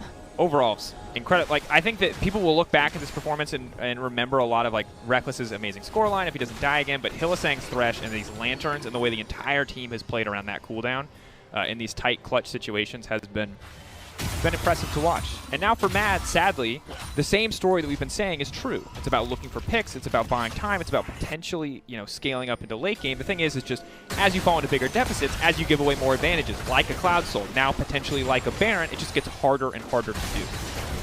And the Baron has been started. They're trying to get Arome into position. He has made a pressure point, now forced to burn the TP. 3K left, ticking down. Shadow, what you got? unstoppable. This could be the play that ends the series. Shadow, can you make your way into the pit? He got it! Steal a Shadow! He gets the Baron! Is it going to be enough though? Now the rest of the team has to retreat. That's 2 members knocked in by Fnatic. Fnatic don't even care. It was a bait to get the fight kicked off. They don't mind that it's taken away because they've just slaughtered 4 members of the Mad Lions and maybe their hopes at finding their way into the finals. The death timers are very long, and Fnatic are going to push exceptionally fast. And I think in the only 3-0 of our playoffs this far, Fnatic are going to close the game, and they look across to G2 and they say, this is how it's done. This is what you do to a rookie team. And as they close out, it's not just G2 they're looking at. FLICKR, and they're looking at all of Europe. Raise your hands to the sky, spam your emotes, and wait a little bit longer. Because Fnatic are not going to close the game. Tried. Well played, Tech Splash. Well-timed win moment call, FLICKR, and your words were beautiful. I was ready to follow you into the final moments of the game, but Fnatic, they're not taking any risks. They'll close it out nice and clean. They'll back their spend all of their ridiculous gold, and then we'll get another run at it. Just do it again. Don't change it, just do it again. Take 2. So, good things here. Shadow did get the steal, and how many times have Fnatic been in a situation where the Baron gets stolen away from them? I think it's a bit of a curse at this point. True. And I said it doesn't matter, but surely a Baron would have allowed them to end the game there, so it does mean a difference in minutes of game time, and if Mad can find So it was the steal that play, ruined the win call. That's what you're telling me. It's true. Darn you, Shadow. Also, if you're loving this series, there's more League of Legends tomorrow, as you can see from 2 of the strongest, most seriously pictured supports in all of our league here. I'll leave it at that, though, because we are in what could be the final moments for Mad here in the upper bracket. Still reminder, though, that it's the upper bracket, so we will see more Mad Lions. The winner of G2 versus Origin would theoretically face whoever loses this series. Well, 100%, not even theoretically, will actually, I can confirm. Unless they're sacrificed to Cthulhu, which, as we know, is an ongoing issue here. I still don't understand that. It's just weird, and you hope people go with it, you know? Okay. We have a stolen Malphite ult. We have Mad in position to potentially find a pick. It's going to be very hard. Reckless, who's about to show topside, which is why Fnatic are just immediately ejecting out of Mad's jungle. Because obviously, as soon as Reckless... self-made, were you caught? I wanted Kaiser to flash that wall so badly. It's so hard, though, because you're at the point where if you make a single mistake, you lose. Like, you had other chances, you made small mistakes. You're most likely going to lose here. Your odds are not in your favor, but if you lose a single member to a random pick, the game is probably over. Well, they have 1:20 for this ult to come up. They do decent damage. Like, at this point, Mad have gotten the core itemization that they needed. So, again, in the perfect team fight. Yeah, because, like, look, at the end of the day, once again, Silas has full AP Malphite ult. Olaf cannot hurt this man. Oh, yes he can. True damage coming through. Reckless can hurt more, though. And that is the pick that I was talking about. We'll have to see if Mad are bold enough to pull off a 4v5. Shadow definitely not the most important member of the team at this stage of the game. I love how you're struggling to really identify, like, the power of Malphite in this series so far. Dude, I don't... You're like, Last is game he he strong? had 3 armor items, and I look down, I'm like, this guy only has 1. I've been baited horribly. Yeah, I looked at his numbers in the break. He gets a lot of damage from building armor. I learned that one. So did Arome. Why probably chose to go for an AP champion this time around. Humanoid and Nemesis just sharing a quick hello, as it looks like Fnatic are going to do this one pretty cleanly by the book. They've created a bunch of space. They have complete control of this jungle. There's a single cheeky control ward on the back of the Dragon Pit. And teleports are about to spawn, so we'll see if Arome uses that maybe for a potential flank, but everyone knows where everyone is. They've been spotted out. Both can go for the ultimate, but I don't think it's going to work out. Humanoid! Arome, right to the back line. AP Malphite power stolen away as Arome goes golden. Now the rest of the team is still trying to bite. Humanoid not getting any damage down, though. Carzzy now going to be in trouble. A hook lands from Hylissang. It's perfect. It's just what they need. RC buys a bit more time, but it simply will not be enough. That's a double kill coming through for Selfmade. Gonna give one more over to him, triple for the Gragas. He's gonna look for a little bit more. Reckless over the wall. He wants to close it out, and that's going to be a quadra for the Gragas. Scumbag Reckless takes the Penna, but that's gonna do it. What a fantastic way for Fnatic to close out a series. And okay, I get it. Everyone at Fnatic has ridiculous score lines. Quadra goes over to Reckless, Quadra goes over to Selfmade. It's really beautiful. But Hilly is out of control on this Thresh right now. The death sentences, the lanterns, the targets that he's hitting, it has been beautiful to watch. Frostgren, I said half before, so I'll say the whole thing again. Fnatic put their hands in the sky, look at all of the LEC as they sit on their throne in the finals and say, who is next? Mad Lions weren't worthy. Who's next on the chopping block?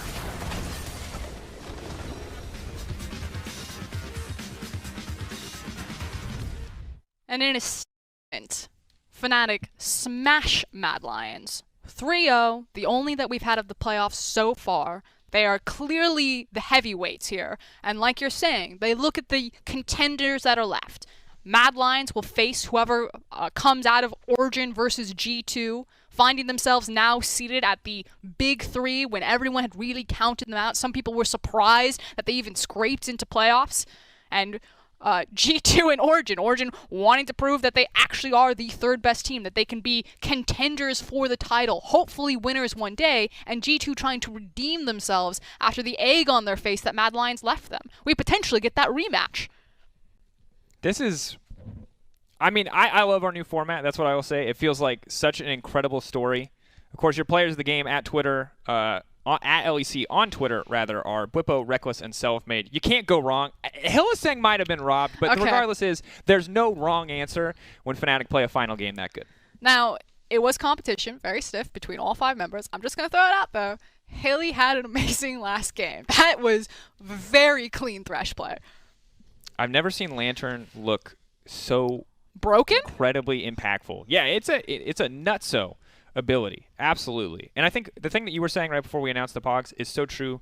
So I don't love every playoff format, but I do love this one because we get those rematches, we get those hype moments, and for Fnatic, it feels like being in the upper bracket earns you something because you get so much footage, you get so much tape on your opposition that if you're hiding any strats as G2, as Mad Lions, as Origin, Fnatic is going to see all of them before they even have to play you. And it still feels that the tape that you have of Fnatic over these last 7 games, you haven't gotten anything. That they feel like they haven't been put under pressure by Origin or Mad Lions. That, yeah, I guess you see the Malphite, but we've seen Bwipo over the entirety of the regular split pulling out these weird, quote-unquote, top lane picks to find some of these counter matchups. So I feel like Fnatic still have so many bags left in their, or so many tricks left in their bag. All right, well, it was a fantastic series, most certainly, but for more on today's action, here's Shox with the LEC post-game lobby. Thank you very much indeed. I'm here in the post-game lobby, and I'm joined by Selfmade and by Verius. Hello, Selfmade, and congratulations. Great stuff out of you. Am I supposed to say something? I'm not exactly sure if I can hear you. Yeah. Oh, okay, I was scared that the mic wasn't working again. Go ahead. Just tell me your thoughts about the series. I mean, it works. Crazy series, right? Honestly, at least me, I didn't expect it to be that easy. It felt like just pure screen block, right? And we managed to go easy 3-0. I mean, easy. Okay, second game wasn't that simple, but we had a lot of fun with Bwipo, and we managed to carry the game, I guess. So that's pretty much it. Well, yeah, I mean, it seems like you don't have too much to say about it. And honestly, from our perspective, I mean, it's always weird when players say it was easy, but it honestly looked quite easy for you guys as well. What do you think the main thing is that you did better than Mad in this series? I don't know, honestly, because it was again the same like last week. We went on stage and we actually first timed many champions and we managed to make it work. I think we just played better overall as a team. Yeah. Okay, Verius, maybe you can shine a light on it. You are the analyst, of course, and Selfmade was in the game. He couldn't focus on it that much. I mean, I think that I think you kind of hit the nail on the head where Honestly, it felt like that Fnatic overall just played better than Mad did. I thought game 1 we saw a really good draft come out from Fnatic, and I felt like that they kind of countered a lot of what Mad wanted to do. And in game 2, to me, it felt like that Mad actually got what they wanted, and they were able to play through it properly, in the sense that they had a strong early game jungler and they hard invested towards bot, and I thought that they would be able to snowball off the back of that, but a couple of small mistakes and Fnatic immediately came back into the thick of things, and I didn't think we'd see the Mal fight for a third game in a row, but it seems like that Fnatic have now got another pocket pick in the back that they can bring out in any sort of situation that's always reliable in terms of setting up and engage, and honestly the final game just looked like a slaughter, so Fnatic kind of showcasing how strong they actually are and what they can do with the lead. Yeah, Selfmade, I saw that Reckless tried to get his Penta, but he didn't get it, and then you got a Quadra, and he stole it from you. Are you angry at Martin? No, I'm not angry. Like, honestly, it should be impossible. Like, I don't know in which world jungler can get pentakill, so... Yeah, I mean, if I got it, would be crazy, right? I was shouting really hard. I was, like, about to click the lantern, exactly. but he stole my lantern, and then I was like, yeah. But he apologized to me, so it's okay. I love it. He apologized. Better. I mean, it's good that he apologized. Otherwise, he would have been angry forever. Selfmade, talk to me about the jungle matchup. We hyped up Shadow a lot. But he had some really good moments. He also had a Baron stealing good early games. But how do you think you matched up versus in this series? I mean, like, how did I match up against him? Like, let's be real. Whoever watched the game will clearly say that there was a huge jungle gap, right? And I'm not even trying to be offensive towards Shadow, because I think he's a good player and he has a lot of potential. But I think this series, I played really well, and I'm kind of proud of myself, I have to say. I think we can echo that. You played amazingly. I want to ask you a bit about your development in this team of Fnatic. How do you feel you're able to grow within this team? And of course, you are a great player to begin with, but how do you feel that you're kind of enabled by the rest of the teammates and these very experienced players you're playing with to kind of finding new levels in your play and kind of new heights? I mean, what can I say? I feel like Fnatic has the best laners in Europe. And as a jungler, it's super easy to play when you actually have lanes that you can play, like, you can play around every lane.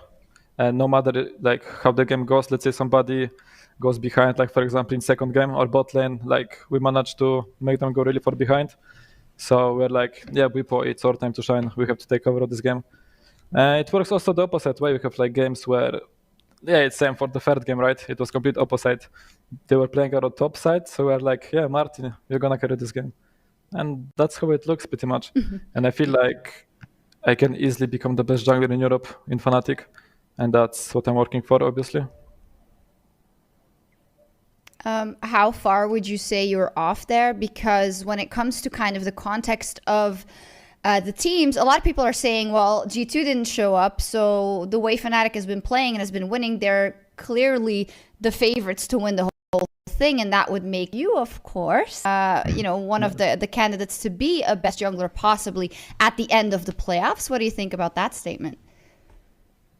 Well, we will see how it goes. I think right now, since we won against Mad Lions, they're going to go to loser bracket. I think loser bracket is pretty stacked, and honestly, everyone can make finals from there. I can't say that, yeah, we're going to play G2 in finals, because I think Origin is playing well, Mad Lions is playing well, even though they just had a bad series.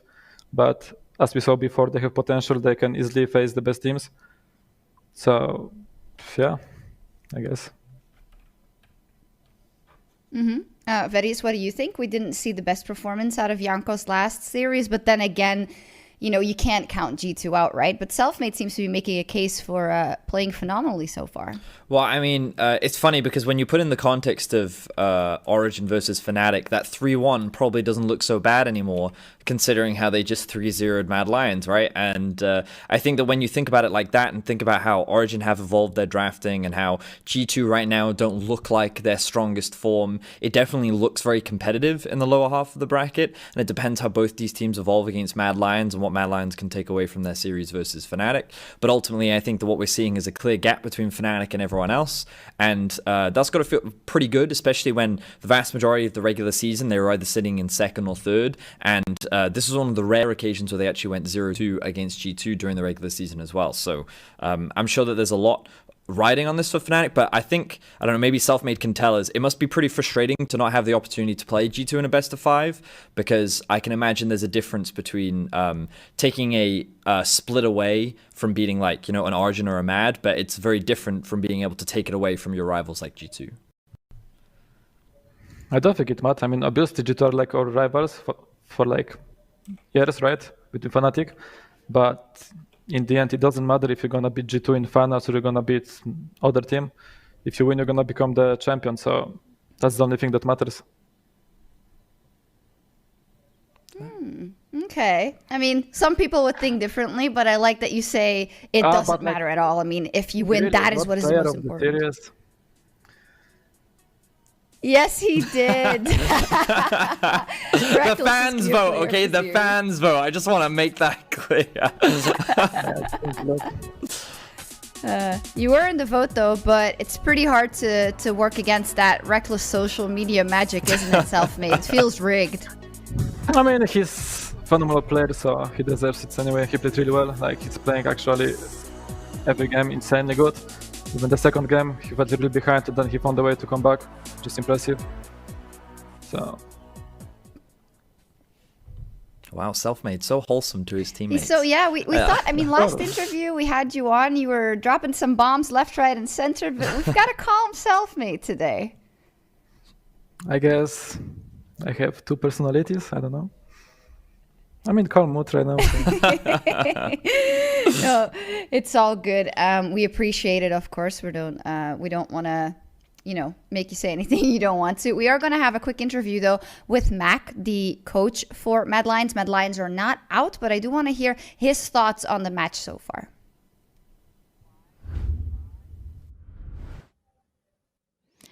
Thank you very much, Shox. And thank you, Mac, for joining me. I'm sorry things didn't go your way today. Not quite. Could have been better. Not quite. Could have been better, but I mean, yeah, you'll have another time to make up for it. And we will talk about your job as a coach in this Live Like a Pro interview here, because the road doesn't end here for you. You'll have another chance next week against, we don't know who again yet, but how does it feel to lose a playoff game knowing that you'll have a backup option after that? I mean, it's nice being able to play without...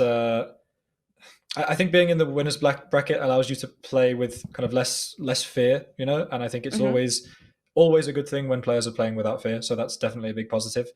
Bouncing back from a loss like this is always really hard. Like, it was a pretty crushing defeat, not gonna lie. So we'll see how things go. Like, there's always a big kind of mental hurdle that you have to get over in the following week and make sure that people's confidence bounce back and all of that kind of stuff. But I'm pretty confident we can be in good shape by next week's match. Yeah, you'll have a week to get ready for your opponents. And I mean, your recent award speaks for the fact that you know how to guide this team through success. And I don't know if we mentioned this before, but I do think you were a teacher before becoming a league coach. So I want to know, from being an English teacher in Spain to becoming a League of Legends coach, what helped you in helping these rookies? And I wasn't a teacher for that long. Like, it was a fairly brief stint in Spain being an English teacher. But I mean, it's just transferable skills, right? Like, I think the most important skill in coaching, and I'm not sure how directly related this is to being in Spain. Like, this is a skill that you just develop over time. But I think the most important skill by far in coaching is the ability to listen and empathize with people and understand them. I mean, the more that you make people feel understood and feel listened to, then the more kind of the better your bond of trust with that person becomes, then the better it is to be able to work together in a high situation. So I think that's for sure the most important thing. I agree completely on that, and it's also based on trust. And if you can listen to your players, they're more likely to trust you. And you mentioned the fact that this was a crushing defeat in a way, and I feel like there will be some work to do around switching the mindset back to warrior mode for next week. So how do you intend on doing that? I think this series we perhaps mind gamed ourselves a little bit with focusing a bit too much on what Fnatic can do, what Fnatic plays, rather than just kind of playing our own game. So I think when you get to this point in the split, it's almost always about just refining your style and figuring out what you're really, really good on, and then making sure that you hard commit to that. And if you can take away comfort from your opponents, then that's great as well, you know? I think in game one, we definitely didn't necessarily draft like fully towards our comfort. Like we played a comp that was very scaling heavy with the Zillion, where you need to like, you know, not fight for ages. And then when you get to that sweet spot with the Ornn upgrades and the Zillion ulti, then like you're really good in the game. But we fought before then because that's the type of team we are, right? So it doesn't really play into our strengths necessarily. So that's just something we need to like really double down on in the coming week. So you know what went wrong. So obviously we will be ready for the biggest comeback kid story in the lower bracket to the great final next week, right? Absolutely. Yeah, and plus beating G2 a second time, maybe. Yeah, easy. Easy peasy. Thank you very much, Mac, for the interview. Good luck for next week. We'll get to see you guys again. Thank you. Thank you. And back to you, Shox. Thank you very much. There, Mac, he keeps his spirits up. He says, well, yeah, of course we're going to win. Of course, there's a bit of jesting there, but it seems positive enough about kind of being able to rectify some of the things that went wrong today. Verius, what do you think of Matt's chances going forward against either OG or G2, and then maybe the rematch versus Fnatic? Well, I think that right now, given that Fnatic have showcased a way in which you can exploit MAD, I think this will give a lot of information to both G2 and Origin to be able to prepare and figure out a strategy in order to take them down. Of course, this does mean that MAD will have some time themselves to grow and develop and figure out what new ways they need to play in order to stay competing with the top three teams that we currently have in terms of G2, Origin, and Fnatic. But honestly, I think their chances are only going to go down. And it's going to only be harder just because of how easily Fnatic was able to exploit them in this series. Yeah, it did look, as said, very comfortable. I'll use that word because it sounds less harsh than easy. Selfmade, what do you think about OG versus G2 tomorrow? G2, bad start, can't count them out. OG, relatively strong games yesterday versus Rogue. How do you think that matchup is going to play out? Can't predict. I think it will be close series. I think both teams are playing on kinda same level right now. It doesn't feel like G2 is ahead of everyone, and after OG lost to us, they kinda stepped up their gameplay, which we could see yesterday against Rogue. So I think it will be close series. And I think it's important to remember as well that in Game 4, Origin were in full control for the majority of that game. And it wasn't until an upset, mistake that we actually saw Fnatic being able to come back into that game and then suddenly snowball out of control. We could have gone to a fifth game. It could have been OG versus Fnatic all 5. And if you look at it from that perspective and the fact that Origin have shown improvements, and then you also assume that G2 is in a struggling position, it's easy to see why Selfmade is of the opinion that these two teams are quite close and comparable right now. And again, it always comes back into that conversation is this iteration of G2 stronger than last year's? Right now, the evidence is suggesting that no, it definitely isn't, and there's a lot more opportunities to exploit them. Do you agree with Selfmade's sentiment that then, hey, the G2 best of 5 loss versus Mad Lions wasn't just a blip on the radar, it's just a bigger indicator of a level for G2? I think that there were...